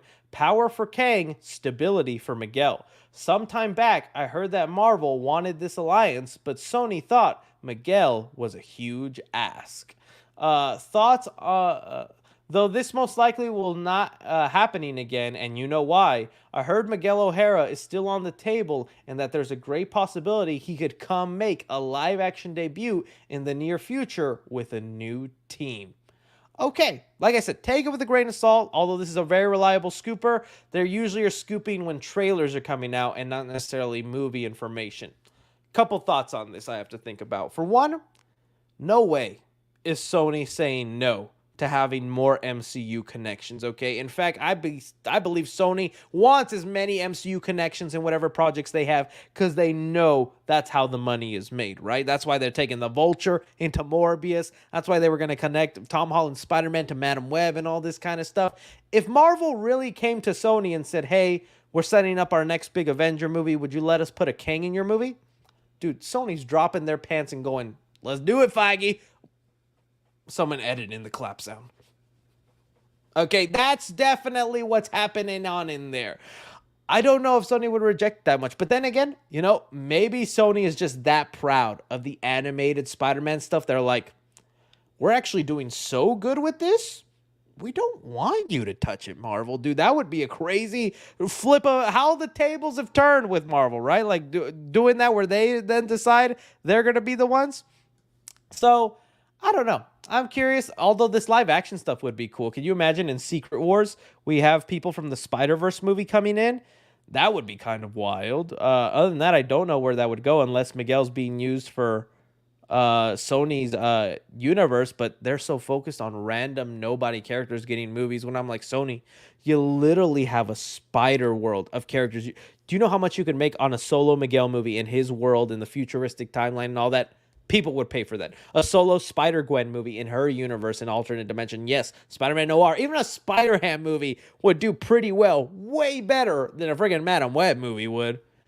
But, who knows? So, yeah, I did see that, but I just didn't know how much credibility to give it to it. Although I like Cryptic. That's all. Okay. With Blade losing its director, Jan Dimanche, who's your dream picture to direct the film? Mine is, and hear me out, Guillermo del Toro. Sure, he directed the best Blade film already, Blade 2, but I think he could add something fresh to the MCU that we haven't seen before. I can't believe I forgot he did Blade 2. That you just reminded me of that, but I talked about it earlier. If it's not Jordan Peele, Guillermo del Toro, you're absolutely right. He would be a great pick. I can't believe I forgot that. You guys would probably spamming that in the chat, and I missed it. But yeah, Jordan Peele, Guillermo del Toro, yeah, those would be the ones. I agree with you, my friend. Yo, Chris, I've been watching since we didn't know the title for No Way Home. Just wanted to show love. Your video's been making my day for 3 years. Oh, I appreciate that, Mike Spring. That means a lot, dude. It's been 3 years since we started that No Way Home hype train. How time flies. Pretty soon we'll start the Spider-Man 4 hype train and wonder about that title, man, because I don't think it'll have home in the title. I think they're going to do something new, right? And who the director is, who the villain is going to be. Oh, I can't wait for the Spider-Man 4 hype train. Got to work on my Tobey Maguire intros. They got to be coming back for those videos. Any news or updates on Avatar 3? Also, did you play South Park Snow Day yet? No, I don't think I'll have an interest in that. Never played any of the South Park games. Although I like South Park, I just never really played any of those games. Avatar 3, not much updates. They've kept it pretty quiet. They did move it. Is it this year? It's not this year, right? When is Avatar 3? That's next year. They moved it. Avatar 3 release date. Yeah, December 2025. I'm looking forward to it though. James Cameron, like he won me, dude. I was an Avatar hater for a little bit. Not that I disliked the first movie, but I just thought, what's the hype? It's just all right. This second Avatar movie's not even gonna make that much money. Made $2 billion. But it was a great movie. It was like way better than the first, in my opinion. And he got me on board. I want to see this third movie. I want to see this fourth movie, this fifth movie, all this crazy stuff. There's just not been many details. I know, like in the fourth or fifth movie, they want to go to Earth, which I'm excited for. In the third movie, they're talking about introducing like a fire nation. Kind of like literally Avatar: The Last Airbender type stuff. Because we just went through like the Na'vi, and then we went to the Water Tribe. Now we're about to meet like fire people. So I wonder what that's going to be like. Ideal actor for the new Elm Street, not Robert. I want someone new. I think that's the way you'll have to do it, is just get an unknown. Probably someone with like a good theater experience. I don't know why. I just feel like that would be the best outcome. Of course, the guy who plays Vecna in Stranger Things would be good, but his character is already slightly similar and inspired by Freddy Krueger. I would want someone to like put their own spin on it. So I would want someone new or like unlikely for Robert Englund, and then have the star, the final girl or the final guy, be the real draw of the movie. Make them a Jenna Ortega or something like that, where they have a lot of buzz behind them. But make Freddy Krueger new person. Does Pooh, Blood, and Honey 2 come out this year? News for you, my friend. It came out. It's been out. I think it's already on VOD, my friend. Go check it out. You might hear a little voice cameo. Under the image you showed of Lee Cronin and Atomic Monster, comments making nightmares come true together. Lee and Blumhouse say match made in hell. Oh, interesting. Okay, so you're on with me. We're on this delusional train together, okay? It's got to happen. I want it to happen. Please, let it happen. I know I'm going to be so wrong, but hey, let us dream, right? Let us dream. 3C Films. Jonathan Majors has received by Hollywood by the Hollywood to unlock impact containing this. Oh, okay. I think I know what you're talking about. Yeah, there was an article that came out that Jonathan Majors is going to be receiving an award for aspiring to inspire. Don't know what they're going to next by Hollywood. Yeah, I get what you're trying to say. Phrased it a little differently there, but when looking into the details, it's like a really small award show. It's not even a significant award. It feels to me like a PR stunt, like it's his new journalistic team trying to get him back up there. Like we saw, they're trying to work Jonathan Majors back up, and I think Marvel would want him to be in the good graces of people, because I think it's already so much trouble for them to like recast Kang, redo the universe and all this, because it's like he did an interview with Good Morning America after his sentence or his conviction, and it's like, Good Morning, that's owned by Disney, and Disney fired him, but Disney is then putting him on the news to give his story. You're not slick, Disney. We know what you're doing right there. So it feels like a PR stunt. I've always said I thought Jonathan Majors was a really talented actor. I liked him all the work he is, but it's not really for me to say whether he should or shouldn't be back in acting. I think it was just again a PR stunt. I don't think he's getting that job back, unfortunately, or either way. Sorry, not to offend anybody out there, because he did get guilty. Theory, let's say here. Theory, that's the Wolverine from X-Men 97. That wouldn't be a bad theory if it didn't have the idea that all the X-Men are dead. Is that really what you want the ending of X-Men 97 to be? It's like, oh, cool, let's make that the Wolverine from 97, but his whole universe is dead. So you want that cool Cyclops gone, that cool Jean Grey gone, that all those people gone? I don't think so. It'd probably be a different universe. Any news on Trick or Treat 2? There was rumors. It's that thing where they say it every year. They literally say, we're working on the script, we're nailing it down, we're this close. But then, we get the writer's strike, we get delays in Hollywood, things happen, all this stuff. I would love a new Trick or Treat movie. So yeah, nothing new right now. The last they said is, yeah, we're working on it and developing the script, and we have a good idea, but Chris, doing another Halloween Horror Nights vlog this year. I'm thinking about it. I'm waiting to see the announcements of all the houses. I know they've only announced a Quiet Place house right now, which is cool. I would love a Quiet Place house. But if they announce a Killer Clown house, 1000% going. Other than that, I'll have to see what other things they do. But Quiet Place is a good start. Quiet Place is a good start. What is your dream franchise revival or reboot? Nightmare on Elm Street for sure. And y'all are going to hate my guts, and I understand it, but I just kind of want it so badly. Back to the Future. I know Hollywood messes up so many properties, and they would probably do a lot of weird things, and people would make woke videos or whatnot, but dude, if you could even recapture some of that magic of that original trilogy, I would be ecstatic. I would go crazy. But, maybe some things are just better left untouched. So, not Nightmare on Elm Street. Puppet Master for sure. Like a high-budget redoing of Puppet Master. Yes, baby. Not these, full moon, low-budget messes that they're making, man. Yeah. That would be kind of my thing. People take this too seriously. Which Deadpool isn't? Deadpool is just a homie that will kiss you goodnight. Look at him and Colossus and Deadpool and Wolverine 2. I agree. Homies, yeah, Deadpool just gives you kisses goodnight, and you either accept or you're getting sliced off, buddy. I meant franchises. Love the videos, by the way. No, I got you, man. I got you. No worries. I have that cognitive thinking sometimes. I can put 2 and 2 together, believe it or not. When is Mickey Mouse Trap coming out? I can double check for you. Mickey's, it's probably gonna be sometime in Halloween. I don't think they have a release date yet. It says, according to this, it says September 20th, 2024. And I don't know if it'll go to theaters, but it'll be on VOD most likely that day. And I'll probably watch it and review it for you guys just to be fun. Okay, Movie Short sent a super sticker. Thank you for that super sticker. Why? Because why? But why? Because why? Why is so why? Is this making fun of me? Is that how I talk? I'm gonna ruin the channel for you for a second. Somebody commented this and it ruined me, but I can't stop saying it. If you don't want my videos to be ruined for you, okay, look away now. Don't let my videos be ruined for you. I say the word here too much. I don't mean here as in here as in HERE. Somebody commented that like a year or two ago where they were like, Chris, you need to stop using the word here. You use it every other sentence, this and that. And I'm like, what the fuck is he talking about? What about you here? Like, okay, maybe I say that every now and then, but it's not a common. I started listening for it when I edit. I do use it too much. I do. So next time you hear me talk in videos, dude, I use it a little too much and I can't stop. I verbally try to stop myself, but it's like so natural. I don't catch it. So I have my little ticks. I'm sorry, guys. I'm not perfect. I'm not perfect.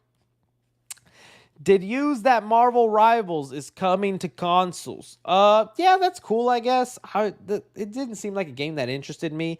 Marvel Rivals is that game that kind of looks like Overwatch, I believe is what people were saying. I'm not a big fan of Overwatch or whatnot. And the gameplay looked all right, but I don't think it's something I would really enjoy that much.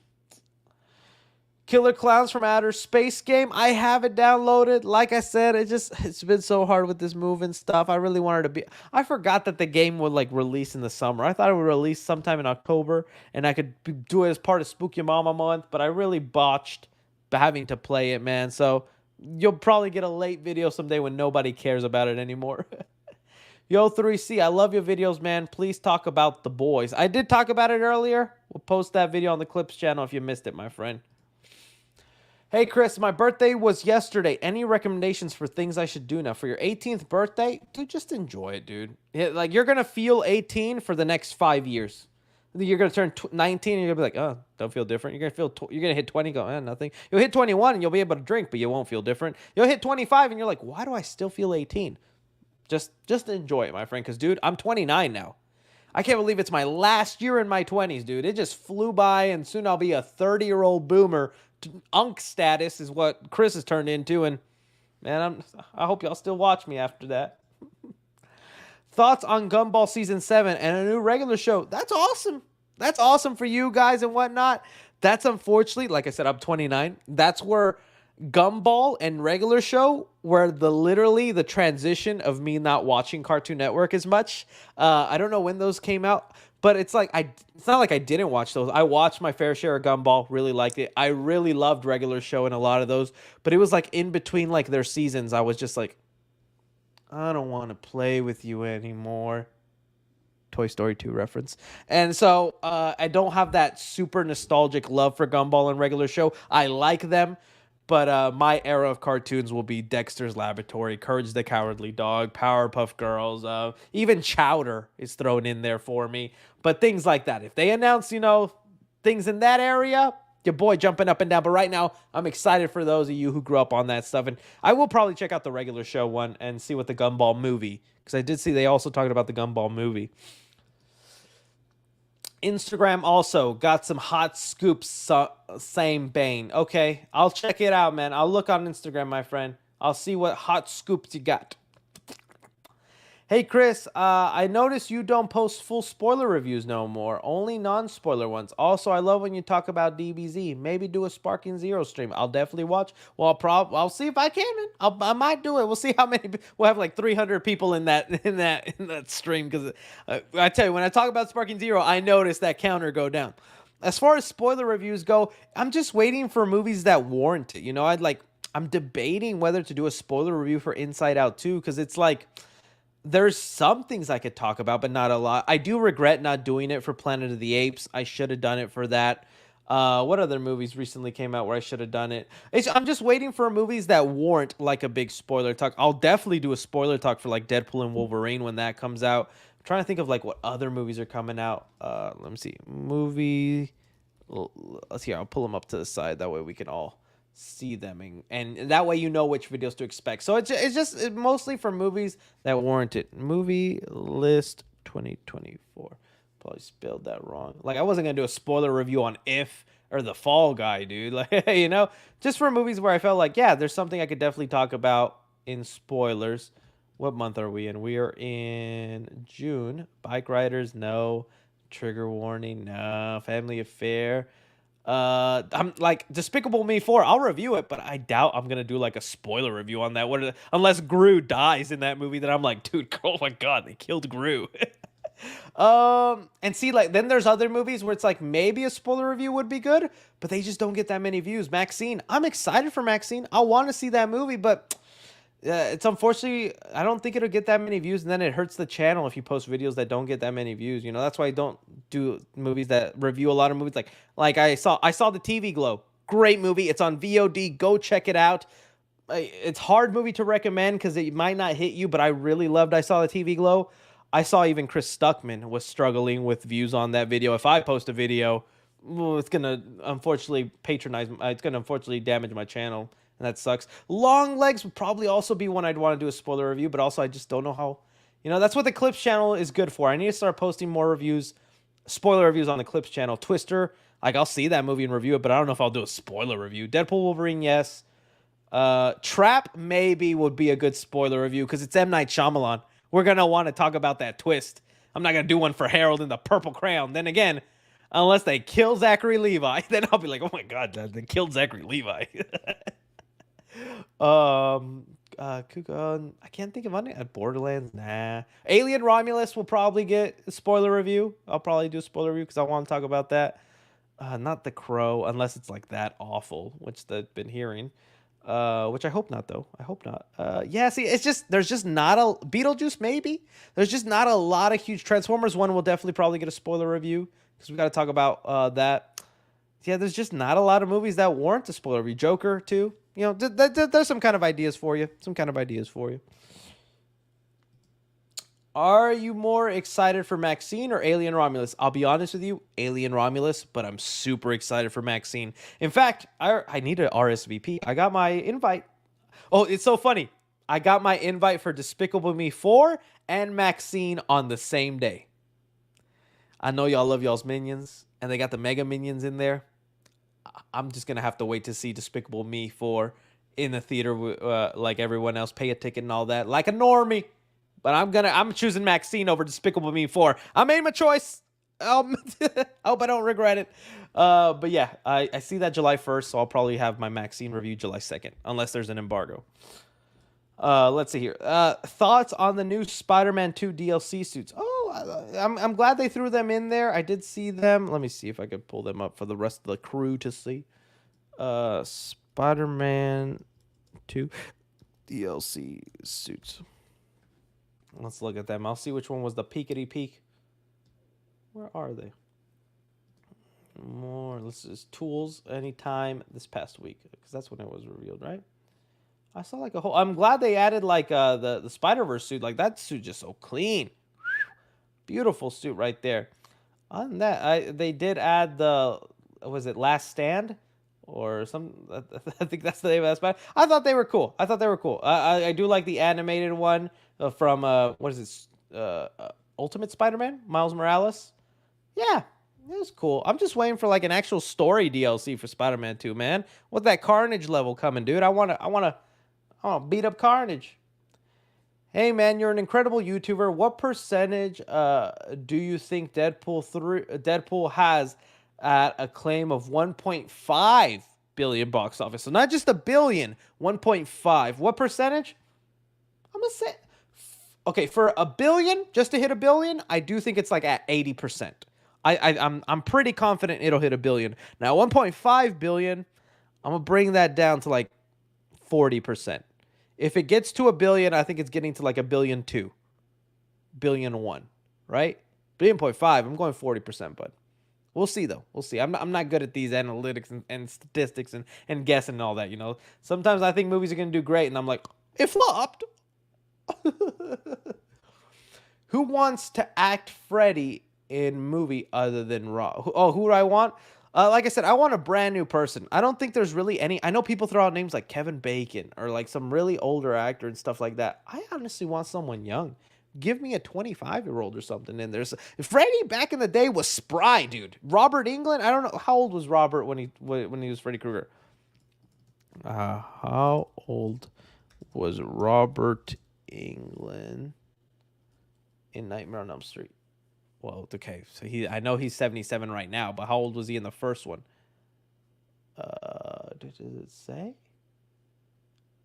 All right, well, if he's 77 now, no, we're not gonna do this math right now. We're just either some young Sheldon kid in my chat is gonna do the math for me, or we're gonna scratch around for this answer. Oh, he was 20 years old. Oh no, he wasn't 20. He was 37. He was 37. Okay. He was 37. Okay, so give me a 30-year-old in there. Give me a 30-year-old in there. 37. Okay, y'all guys got in the chat. Thank you so much. Thank you. Taylozilla. Appreciate you. Young Sheldon in the chat. Have you seen Danny Gutierrez's movie, I Think I'm Sick? No, I have not seen it yet. I will add it to my list, and I'll check it out, my friend. Appreciate the recommendation. I Think I'm Sick. I'm going to look it up right now. That way I can watch it and put it on there. Oh, I like the cover. 2023. Nice. Okay. Hey, Chris, it should be a fun idea if you did a vid stream of looking back at your old reviews and see if you still stand by your ratings. You know what? I might do that. There are some times I have changed my mind, or I felt like maybe I was too hyped on a movie, or I liked it a little too much, and my opinion has changed on things. That might be something good to do. We'll see. We'll see. Yeah, that's a good idea. That's a good idea. Bad Boys in Xbox or Furiosa or Kingdom of the Planet of the Apes. I get to see one on Father's Day. What do I choose? Okay, for a Father's Day movie, ooh, that's a toughie. I think you meant in D-Box probably instead of an Xbox. I'm like, how do you see it in Xbox? Okay, for a Father's Day movie, that's tough. Because I would go Kingdom of the Planet of the Apes, especially since there's like a sad dad part in that movie. But also, your dad would love Bad Boys or Furiosa. Maybe more Bad Boys than Furiosa. Like, Bad Boys is just like ingrained in that 90s, 80s action dad movies where it has just like some funny humor in there, some cool action. It's a good time. I'm going to say Bad Boys. I'm going to say Bad Boys. Because, Kingdom of the Planet of the Apes, although a great movie, that's also a movie where I could see dad falling asleep in because it's a little long and has some slower moments, right? That's one of those movies where he's like, oh, I got to finish that later, son. Did you take out the trash? Okay, good. And then you wake up at 8 a.m. and the dad's finishing the movie. Oh, this shit good, son. This is good. I should have finished this. That's kind of what I see. So I'm going to go Bad Boys. Send you a meme on X. Okay, I will check it out, my friend Reed. Let's see here. I'll send you a meme on X. Is it my current Twitter account or is it here? I'll just go to I don't know. It's not on here. It's probably good. You have to send it to this one again. Reed. Let's see. Jackson. Oh, there we go.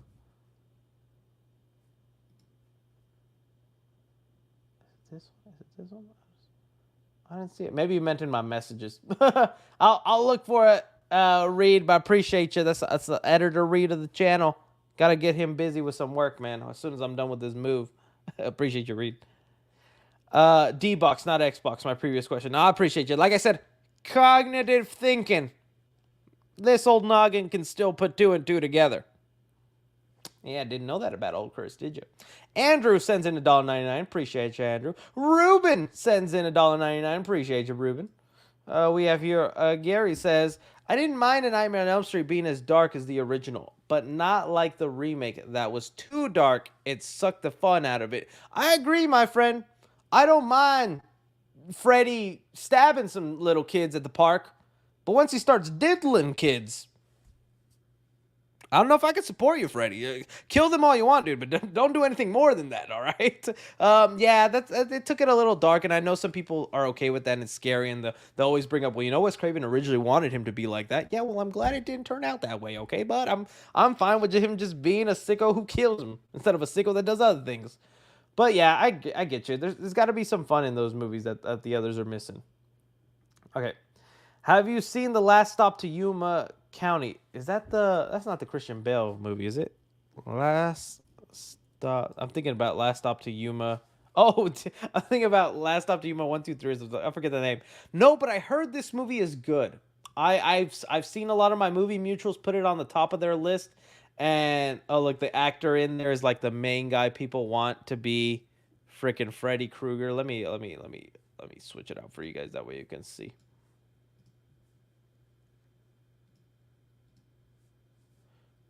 Sorry. Give me some time. Give me some time. Last Stop to Yuma. Yeah, I've heard this movie is really good. I do have to check it out. I want to. And it's this actor here that people are like, he should be Freddy Krueger. He's got a crazy, and yeah, he's got that Freddy Krueger look, but I wouldn't mind someone young. I gotta check it out. I've actually heard good things about this movie. Would you say you're a sneakerhead? No, I'm not a sneakerhead. I know those allegations were thrown at me earlier in the week because I think like on the Reddit, which again, let's just get over with. Always pops up when I search Reddit. I don't know. But I saw there was like a fan. What the heck? When I get caught with the Wolverine bucket on opening day, dude, is that how huge my eyes look? What the heck? Let's see if I can find. There's a fan that took a picture with me at a sneaker con, and I still have to react to these things. I will. Yeah, there was a fan that was at a sneaker con, you know, busting out my my Jordans in there. But I was there mainly for my friend. My friend is a huge sneaker fan, and I just joined him. I have a couple of sneakers, but I wouldn't really call myself a sneakerhead. But yeah. Okay. How do you think Muse can be introduced in Daredevil? But buddy, I have to know who Muse is first. I know a little bit of him, but I've never really read a story of him. Some of the stories I've read haven't included Muse. I mainly only ranked the Frank. Was it Frank? I don't want. It's not Frank Grillo. Frank or Mark Miller. Mark Miller. I had this huge omnibus I would read at work. Daredevil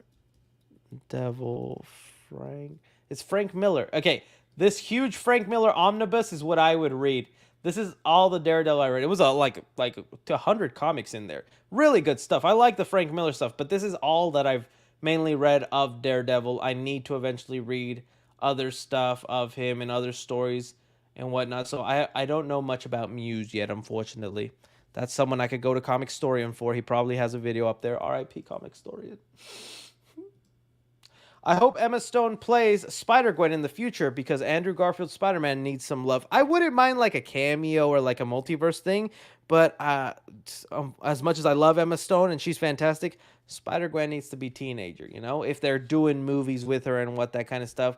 You know, Emma Stone is much older. So much of her history is gone that we would have wanted to see. So I think that role would just need to be recast. But as a cameo or something, yeah. Hey, Chris, first super chat. Have you watched Arcane Season 1? One of the best video game shows, in my honest opinion, with a second season on its way. I've heard this a lot, that, is it Arcane? I hope I'm saying that right, was really good. That's on my list to check out because I hear that sentiment a lot. I know Season 2's coming out. I will watch it. Never played the games, but I heard the show's really good. I got to check it out. Thank you. Thank you for reminding me of that. When do you think we could get Terrifier 3 trailer? Well, if it comes out in October, probably July or September. September. Probably September. Probably end of July, beginning of September. That's what I'm thinking. Probably soon. September, I'm going to say. What's your dream video game movie adaptation? Crash Bandicoot, baby. Y'all think I'm kidding. I am a Crash Bandicoot head, okay? I love that. I don't even know if that was a Crash sound. But I loved Crash Bandicoot growing up, man. That was my Mario, okay? Because I was a PlayStation kid. So I played all the Crash Bandicoot games. I went through like some of the bad games where it was like, with the one where he like jumps on monsters and controls them. I was like, what are we doing here? But, dude, give me a Crash Bandicoot game in the vein of the Sonic movies. A movie. I would love it. I would love it, dude. Who knows if it'll ever happen. Do you like Moana live action casting? Yeah, they all looked fine to me. There weren't people I were familiar with, but I'm not like crazy about like they need to look 1,000% like the characters, and they don't look like it enough. Let's see, live action cast. Yeah, the little girl, yeah, literally, she looks like Moana. I think job complete. Let's see if she can sing and act. That's what we got to do. Although, since she's a kid, I'm not even going to be that harsh either way because, Hollywood is hard. But yeah, the rest of the people seemed fine with me. I didn't think anything crazy of it. Live action. Yeah, see, these are the cast members. I believe that's her dad and all that stuff. Good to me. Next question. Yeah, it seemed fine to me. Hey Chris, hope there is a movie going. Hope the movie's going well. I'm going to Dallas for work in August. Any recommendations for a movie lover or any awesome areas? Ooh, for movies. Well, you said it, Dallas to work. Okay. Well, the West Plano Cinemark is, I think, one of the best theaters we have. It's got a great selection. It's also got a bar and food and stuff like that. So many options. Cinemark West Plano again. But if you go to an Alamo Drafthouse, hopefully they're open again in August. Maybe want to visit an Alamo because they're also really like luxurious type theaters. Not the best food though, I will say that. They have great popcorn, not the best food, but they are like really nice theaters. Cinemark West Plano though. For food, you got to have Whataburger, and you got to go to Babe's Chicken House. If you live in Dallas and you know of Babe's Chicken House, you know what I'm talking about, baby. That's some good stuff right there. Other than that, you know how stupid I am? Austin Burke, great guy, awesome channel. Go check out Austin Burke. You know what? I'm gonna bring up his channel just because he's such a great dude. He came to Dallas one time to visit, and we hung out because I like Austin. And hopefully he does that again, or maybe I need to go to Kentucky to see him. But Austin Burke, really great channel. He literally reviews everything that comes out on Netflix and all that kind of stuff. So look, he has the review for that new Apple TV show I want to see. But anyways, he came to Dallas, right? And so I was like, oh, let me go take him to all these interesting places. I took him to Texas Roadhouse, thinking Texas Roadhouse was an only Texas thing. You know how stupid I felt when he told me we got one in Kentucky, buddy. It's still called Texas Roadhouse. It's not called Kentucky Roadhouse. It's called Texas Roadhouse. I never lived down that embarrassment, man. So that's something that happened there. Sorry, Austin. I didn't know, man. You call a place Texas Roadhouse, you think it's exclusive to Texas, all right? Jeez. I didn't know. All the chat spamming L, bruh. You're actually cooked. I didn't know. Yeah, see, somebody said, dude, we got Texas Roadhouse here in Shaboya. What the heck is Shaboya? But yeah, dude, I didn't know. I thought I was a fucking idiot. I was like, dude, let me tell you the rolls here. He's like, yeah, I've tried these rolls before in Kentucky, where I live, and there's a Texas Roadhouse. He's probably why he's never come back, man. Probably why he's never come back. All right. Let's say here, long-time listener, first-time caller. Did you see People's cover for this month? Homelander publicity stunt. Speaking of PR moves, my wife and I love your news. Yeah, I did see it. I think it was like a thing of like, oh, Homelander is innocent or something like that. Let me just look at Homelander poster. See if it comes up. Homelander poster. It was something like that. Like, Homelander is innocent. Let's see. Homelander is innocent. Yeah, it was like a PR thing. And like, yeah, there was this. This was literally the poster. Homelander is innocent. And that's like a big theme of this season, is trying to reshape Homelander's image and whatnot. Pretty funny stuff. Pretty funny stuff. Well, what do you want Disney could do with Monsters Inc. 3? Okay, for one, I don't want it to be a prequel. I want it to move forward in the universe. 3, okay, so we're now in a world where they are no longer scaring children and they're making them laugh, right? What if the humans want to fight back, right? What if the humans want in on that laughter energy power? I mean, some of these kids got to talk, right? One kid's got to be telling mama, there's a one-eyed Mike Wazowski telling me jokes. Mom, we got to do something. What if one of them's a military dad and he's like, Let's go into this monster world. I don't know. It's probably a terrible idea, but let's do that. Let's do some people going into the monster world trying to steal their energy. Because, dude, we're living in an energy crisis, are we not? Well, if we're getting, the like nuclear cars or whatnot, electric powered, gas powered. Let's do some laugh power. The monsters have cracked this energy, and we need to steal it from them. Probably a bad idea. All right. If not that, I remember there being a moment in one of the doors where it takes them to another world. What if one of those worlds isn't Earth? What if not every door goes to Earth? What if some doors go to an alien planet? What if that is the origin of the monsters? They actually aren't monsters, and they're just aliens from other worlds that have come in. I don't know, man. I'm not Pixar level thinking, man. I'm just brainstorming here with you guys. There's some ideas for you. Okay. King of yapping over here. Thanks, Judith Hunt. I had to see what the chat was saying. Okay. You should do a meetup at Universal Horror Nights. I might. I just get scared, man, dude. The world we live in, dude. Who knows, man? Some of y'all might want to do nasty things to me. But maybe. Dixometer is 10,000 IDR. Did you just make me a millionaire, bruh? With thousands? That you made me a millionaire? All right. Compa Chris, you listen to Corrida, mi friend? My friend? Corridos, my friend? I have a new one called... Dude, I'm showing my No Sabo Kid stuff right here. Desmaradoso on all platforms. I would love to have you use it or work some out. Hey, man, I'll check it out.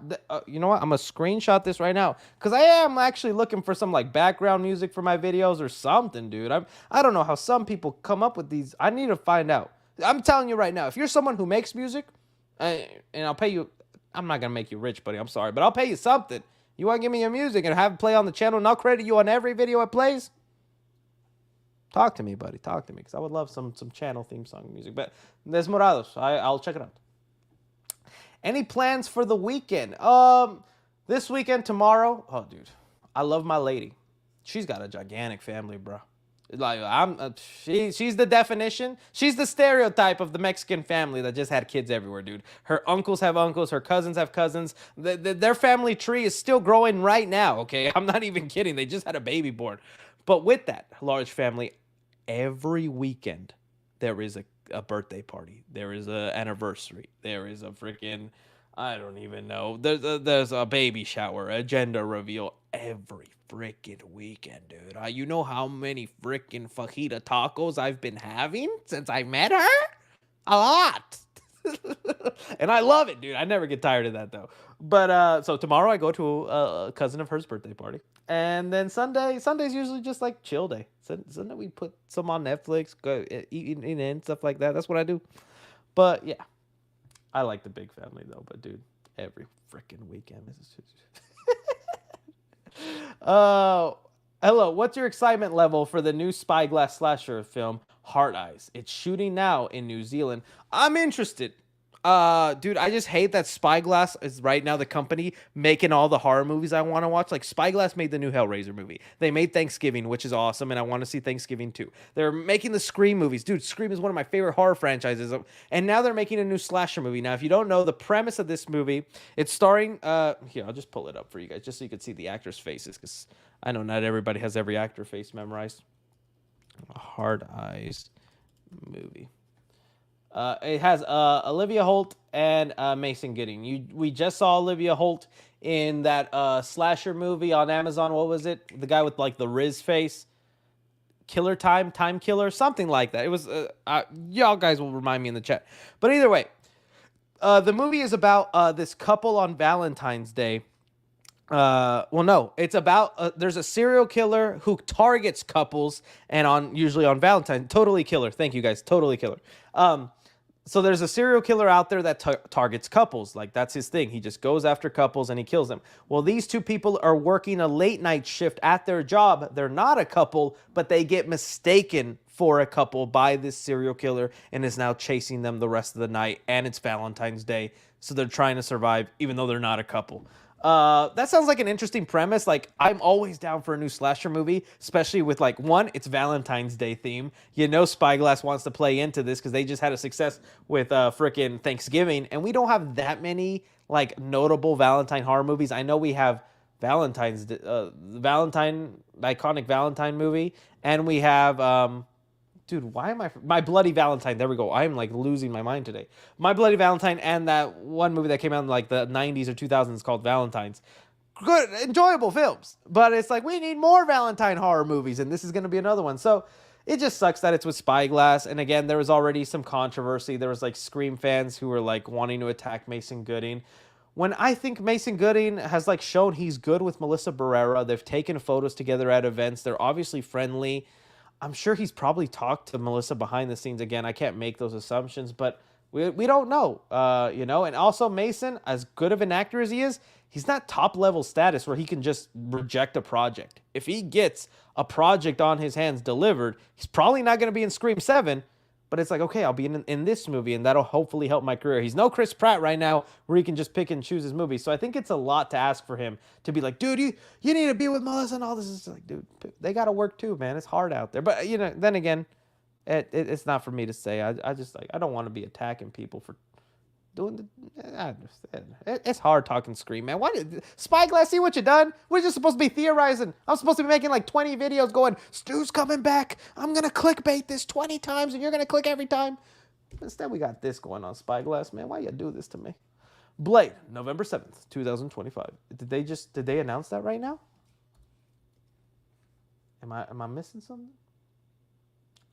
Let me just double check. I feel like that was still the release date, wasn't it? Yeah, no, I don't see nothing. But thank you for that. Thank you for that update. People aren't tired of superheroes, but bad writing. I agree. They're just tired of bad movies, or not even bad movies. They're just tired of okay movies. This is like when theaters were when tickets were $5 and a whole like time at the theater was like $20, including your popcorn, your drink with that $5 ticket. Sure, I'll go watch Pink Panther. I literally did for a lot of my childhood. I'd go watch bad movies because it's like, well, at least I'm in the theater. I'm with my friends and all that. We're just watching a movie. The theater is expensive now. People just can't afford to like spend their money on a movie that might be good or might be okay. They want a movie that's going to change their lives or be amazing, right? That's what they want to spend the $50, $70 on. And yeah. Who are your fave Latin DC and Marvel heroes? Okay, well, a Latin DC got to be Blue Beetle. Blue Beetle got to be up there. Marvel, Miguel O'Hara is up there. I just hate how they're treating Miguel like a villain. I know he's got like kind of an anti-hero kind of vibe to him. But I'm like, come on. Other than that, I'm not even gonna lie to you. I don't have that great list in my mind. That's literally just the two that came up in my. Oh, dude, what am I freaking Miles? I want to say Miles Morales. Dude, I'm about to get canceled right there. Chill what you're about to say, Chris. I appreciate Miles being good representation for the black community, but it's like, I want him to have that Hispanic, essence in there too. Remind him that he's half Hispanic in there too, because they make him a no sabo kid like me, so I'm not even a good representation where he talks Spanish, but it's obviously like secondhand learned Spanish with an English accent. You know what I'm talking about? So I don't know. I wish they would lean sometimes a little bit more into Miles Morales because, like, right now I just blanked out and was like, "Is Miles Hispanic? He is half Hispanic."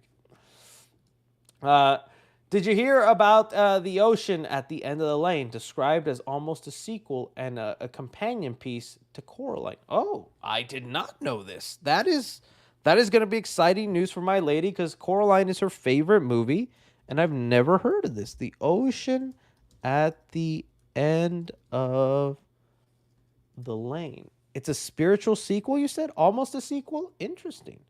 Neil Gaiman. What? Okay. This is something that's been out for a while, though. 2013. I did not know this. Okay. I will keep an eye on this, and I will research on it after, and it's something. I'll talk about it, buddy. I talked about it. Okay. Let's see here. Reed says just posted it. Okay, just about. Oh, there it is. Okay, I think I see the meme now. Let me go ahead and pop it on, my friend. All right, let's see. I'm not gonna. We're definitely not gonna have this sound, but you can imagine the freaking sound here. Chris, A Nightmare on Elm Street news. Just have that. I love the Oppenheimer score. I know you guys probably can't hear it right now, but that's good too, because 19 seconds long, I'd get copy striked right there. But dude, I just want it. I just want it, man. Thank you, Reed. That's funny. I love the Oppenheimer memes, dude. Cillian Murphy had that great face. It was like, what have I done? What's going on? What are your top 3 favorite Mexican desserts? Ooh, where do I begin, buddy? Oh boy, I got too many. I like flan.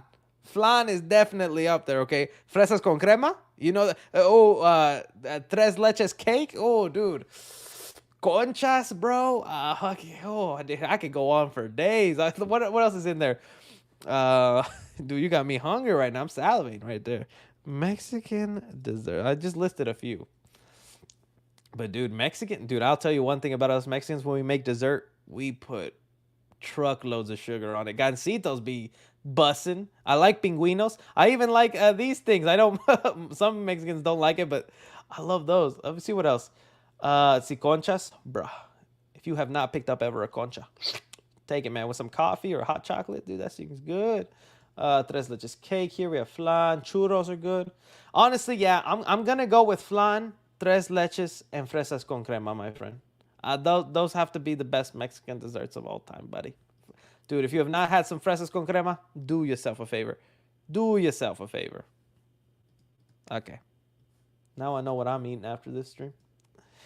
How do you feel if they made a prequel to Rise of the Planet of the Apes? What could do you think it could be? And who cuts your hair? Please don't please don't be burnt out. Thank you for that and worrying about me like that. Let's see here. Who cuts my hair? I'm honestly trying to find a new person. Right now, since I'm in a new area and it's too far to drive to my old lady. It was a Mexican lady who was friends with my family. She would still only charge me $10 a haircut, dude. You know how rare that is? I'm not even kidding. $10 a haircut is pretty cheap, so that's why I'd still go to her. And she would also leave it nice. But now I'm like experimenting with some people, trying to find a new one because I don't want to make that hour drive every 2 weeks or 3 weeks, whatever I want to cut. And so if you see me with some wacky cuts, man, just be nice to me. Okay, but prequel for Rise of Planet Apes, dude, there's a lot they could do. I mean, this movie is set 300 years since the last one. Yeah, there's a 300-year gap of something. You could tell some story, like of a power struggle. I think the thing they're focusing on with the Planet of the Apes movies is that they're, how do I say it? It's almost like if you're trying to make them the events that led to America, right? So then what stories would you tell? Okay, well, you would obviously tell the fight between the British and the U.S. that led to us having our independence. That would be a story. So that's like a Planet of the Apes movie, right? That's the Caesar having his independence with the apes and kind of overthrowing the humans. That's kind of what's being built up here is a new war with humans. The movie's been out long enough. That's what they're hinting at with the end of this new movie. There's going to be a war between humans and the apes, and it's going to be the final battle to determine who gets to keep Earth. And this time it'll actually be a war, unlike War of the Planet of the Apes. It looks like it'll be a giant actual thing, not just like on a small beachfront like the last movie was. And so that's why. So you would want to find an event that maybe led to Proximus, because he's like a leader and how they twisted the Caesar words, something like that. So I wouldn't mind it, but yeah.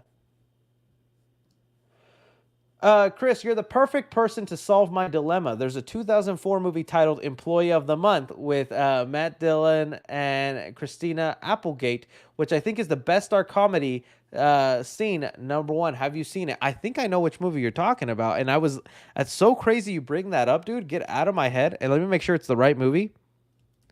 I literally was thinking about this movie today because I stumbled upon, let me just make sure, Employee of the Month.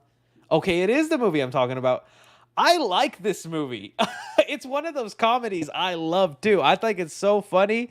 The reason I was thinking about this today is because Dane Cook, who was like in a bunch of movies back in this time, great movie. It's nothing amazing, but like it's a very funny comedy about like a bunch of employees at like this Costco type store, and they're fighting for Employee of the Month because whoever gets to be Employee of the Month gets to bang the new chick. Very early 2000s comedy. You can't see a movie like that being made today. But Dane Cook said he's going to star in a new movie from this director, and it's going to be this same type of comedy. Let me see if I can find it. And I was like, oh, dude, I remember Employee of the Month and all that. And I liked Dane Cook in that movie. I was like, yeah, Dane Cook to produce and star in comedy, Guys Night, from Employee of the Month, Greg's McCoolidge. So, it's weird that you brought that up, my friend. He said it on his TikTok. You can go to Dane Cook's TikTok. He said this is gonna be a movie that brings back some of that humor you don't see a lot anymore. Because he said this script was actually from like a long time ago. He said the reason they didn't make this movie years ago is because it's when people started getting very sensitive about jokes and canceling each other and all that kind of stuff. So they're like, this movie probably should not be made. See, it says here, the comedy based on the 2011 Blacklist script. So this movie was written in 2011. Sorry, I missed the highlight. But yeah, this movie was written in 2011 and all that. Yeah, I want to check it out. We'll see how it goes. Dane Cook looks a little different, though, than what he used to. No offense to Dane Cook. But I remember thinking he was funny back in the day. So, yeah, there you go. If any Dane Cook Employee of the Month fans, there you go. Would you like to see a sequel to another Pixar movie? Wall-E. I was literally just thinking about this because, the CEO or one of the executives at Disney was saying, we're still going to make original movies, but we are going to lean a little more focus on sequels because sequels bring in money. And that money is what funds original projects at Pixar. So it's like you got to have one for the other. So I was like, okay, it's either between Wall-E, Incredibles 3, or Monsters, Inc. Wall-E is my favorite Pixar movie outside of the Toy Story stuff. Whenever you say your favorite Pixar movie, you got to put Toy Story aside because obviously those are amazing, right? So aside from the Toy Story movies, Wall-E is my favorite. I would love to see a modern Wall-E, see what the Earth is like, if they got it to replenish and all green. Is there a new threat? I just really liked Wall-E as a character in there. Yeah, see, look, here's another similar question. It says, hey, Chris, what Pixar movie do you think deserves a sequel? I think Wall-E or Ratatouille should have one. It's interesting you bring up Ratatouille. So I was having the conversation with my lady after we saw Inside Out 2, where it's like, what movies would be good for a sequel? And she said Ratatouille, and I actually went, I love Ratatouille. I don't know if there's something you could come up with that would warrant a sequel. I feel like that would give me Toy Story 4 Finding Dory vibes where the sequel feels forced. Ratatouille was just such a nice one and done movie. What could you do for another one? Is he want to open up his own restaurant? Is there another animal? She said, well, I want Remy to find love. And I was like, okay, yeah. He mastered cooking. Maybe he wants to find a lady rat. Who knows? So yeah, there's something there. Or maybe, he did find love in between movies. Remy's going to have a kid, and his kid doesn't want to be a chef. His kid wants to be, I don't know, a soccer star. Then we have Air Bud with rats. Pixar, hire me, dude. That was a terrible pitch. If someone gets inspiration from Green Goblin, it has to be Hobgoblin. I saw this theory floating around, and I like the idea. Or it's not even a theory. It might have been a scooper. Don't take it. I might use this again as a clickbait title in the future, but so just pretend you didn't hear this. Okay, so how they hinted at in No Way Home with Ned and Peter, and when he was talking to the other Peter Parkers, where he's like, my best friend tried to kill me, and Andrew's like, oh, my best friend too. And then Ned's like, I'm never going to try and kill you. Well, he made that promise, but also he doesn't know who Peter is anymore. He has no connection or love to that friend. There is a perfect setup here for Ned to go bad. I saw someone say MIT, the college where they're going, Ned and MJ, is maybe doing some shady stuff. And the reason they could is because, remember, it's been built in the universe and it happened during the Civil War.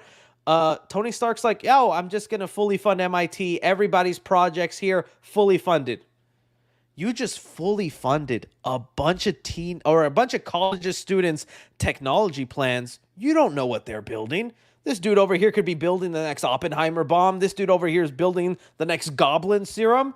What's to stop Ned from wanting to be a superhero, maybe enlisting in a program, thinking all this stuff is happening around him? He gets part of a program at MIT, his college, that where, again, Tony Stark is funding all this stuff. And it's an early Goblin formula. In the Maguire movies, the Sam Raimi movies, the Goblin was part of a military project. Maybe it's a new super soldier serum again, and Ned is willing to test it on himself because, no offense to Ned, because I'm right here, but he's a pudgy guy, and he hears that there's a experiment that he could maybe get skinny and turn into a brute. He's going to take that. And then what's going to happen? He doesn't know who Peter is. He's going to conflict with Spider-Man. And there we go. Prophecy fulfilled. Best friends fight each other. And it's going to hurt more for Peter because it's like, I remember our friendship, but you don't. And now you want to kill me. Let me cook, Marvel. All right? I just gave you a great idea. You know that's 10 times better than what you're doing with Morbius or Madam Web. I think that's a cool idea. All right. No, maybe not. All right. So let's go into this now. All right. Will your post the summary of the other famous movie? I also love your videos and TikTok. Andrew is the best Spider-Man. The movies are okay except No Way Home. I'm still debating whether to post that other plot just because I didn't like the pressure when the Venom plot went around. Dude, I never had that much attention. I had all these other movie channels talk about me. I had all these articles. I had tons of tweets on Twitter. I had just so much. And it's like, and even when the trailer came out, how some of the stuff from that plot leak was true. Other stuff was like, is it true? Is it not? I want to do it, but I'm going to wait till the trailer. Because that's like, there's some big reveals in that plot leak. And I think they like charter on slight spoiler territory. They don't, I'm waiting to see if they're going to be part of the marketing or not. Okay, that's all I'll say. But it is for a movie coming out this year, and I would be hyped for it. But that's all I'll say. I might do it, but we need to keep it on the download, dude, because I do not need people tweeting about it, tagging me, going, "This is the source, 3C the scooper." I'm not. I just happen to get information. Leave me alone. I'm Chris. I meant 24's Employee of the Month, not 2010's Employee of the Month. Not the 2010 Employee of the Month. Two different movies with the same title, and the chat seemed to know. Yeah, that was the movie I meant, right? It's the same one, Employee of the Month, still right? 2000. Oh, it was 2006. Well, okay, was there a 2004 one?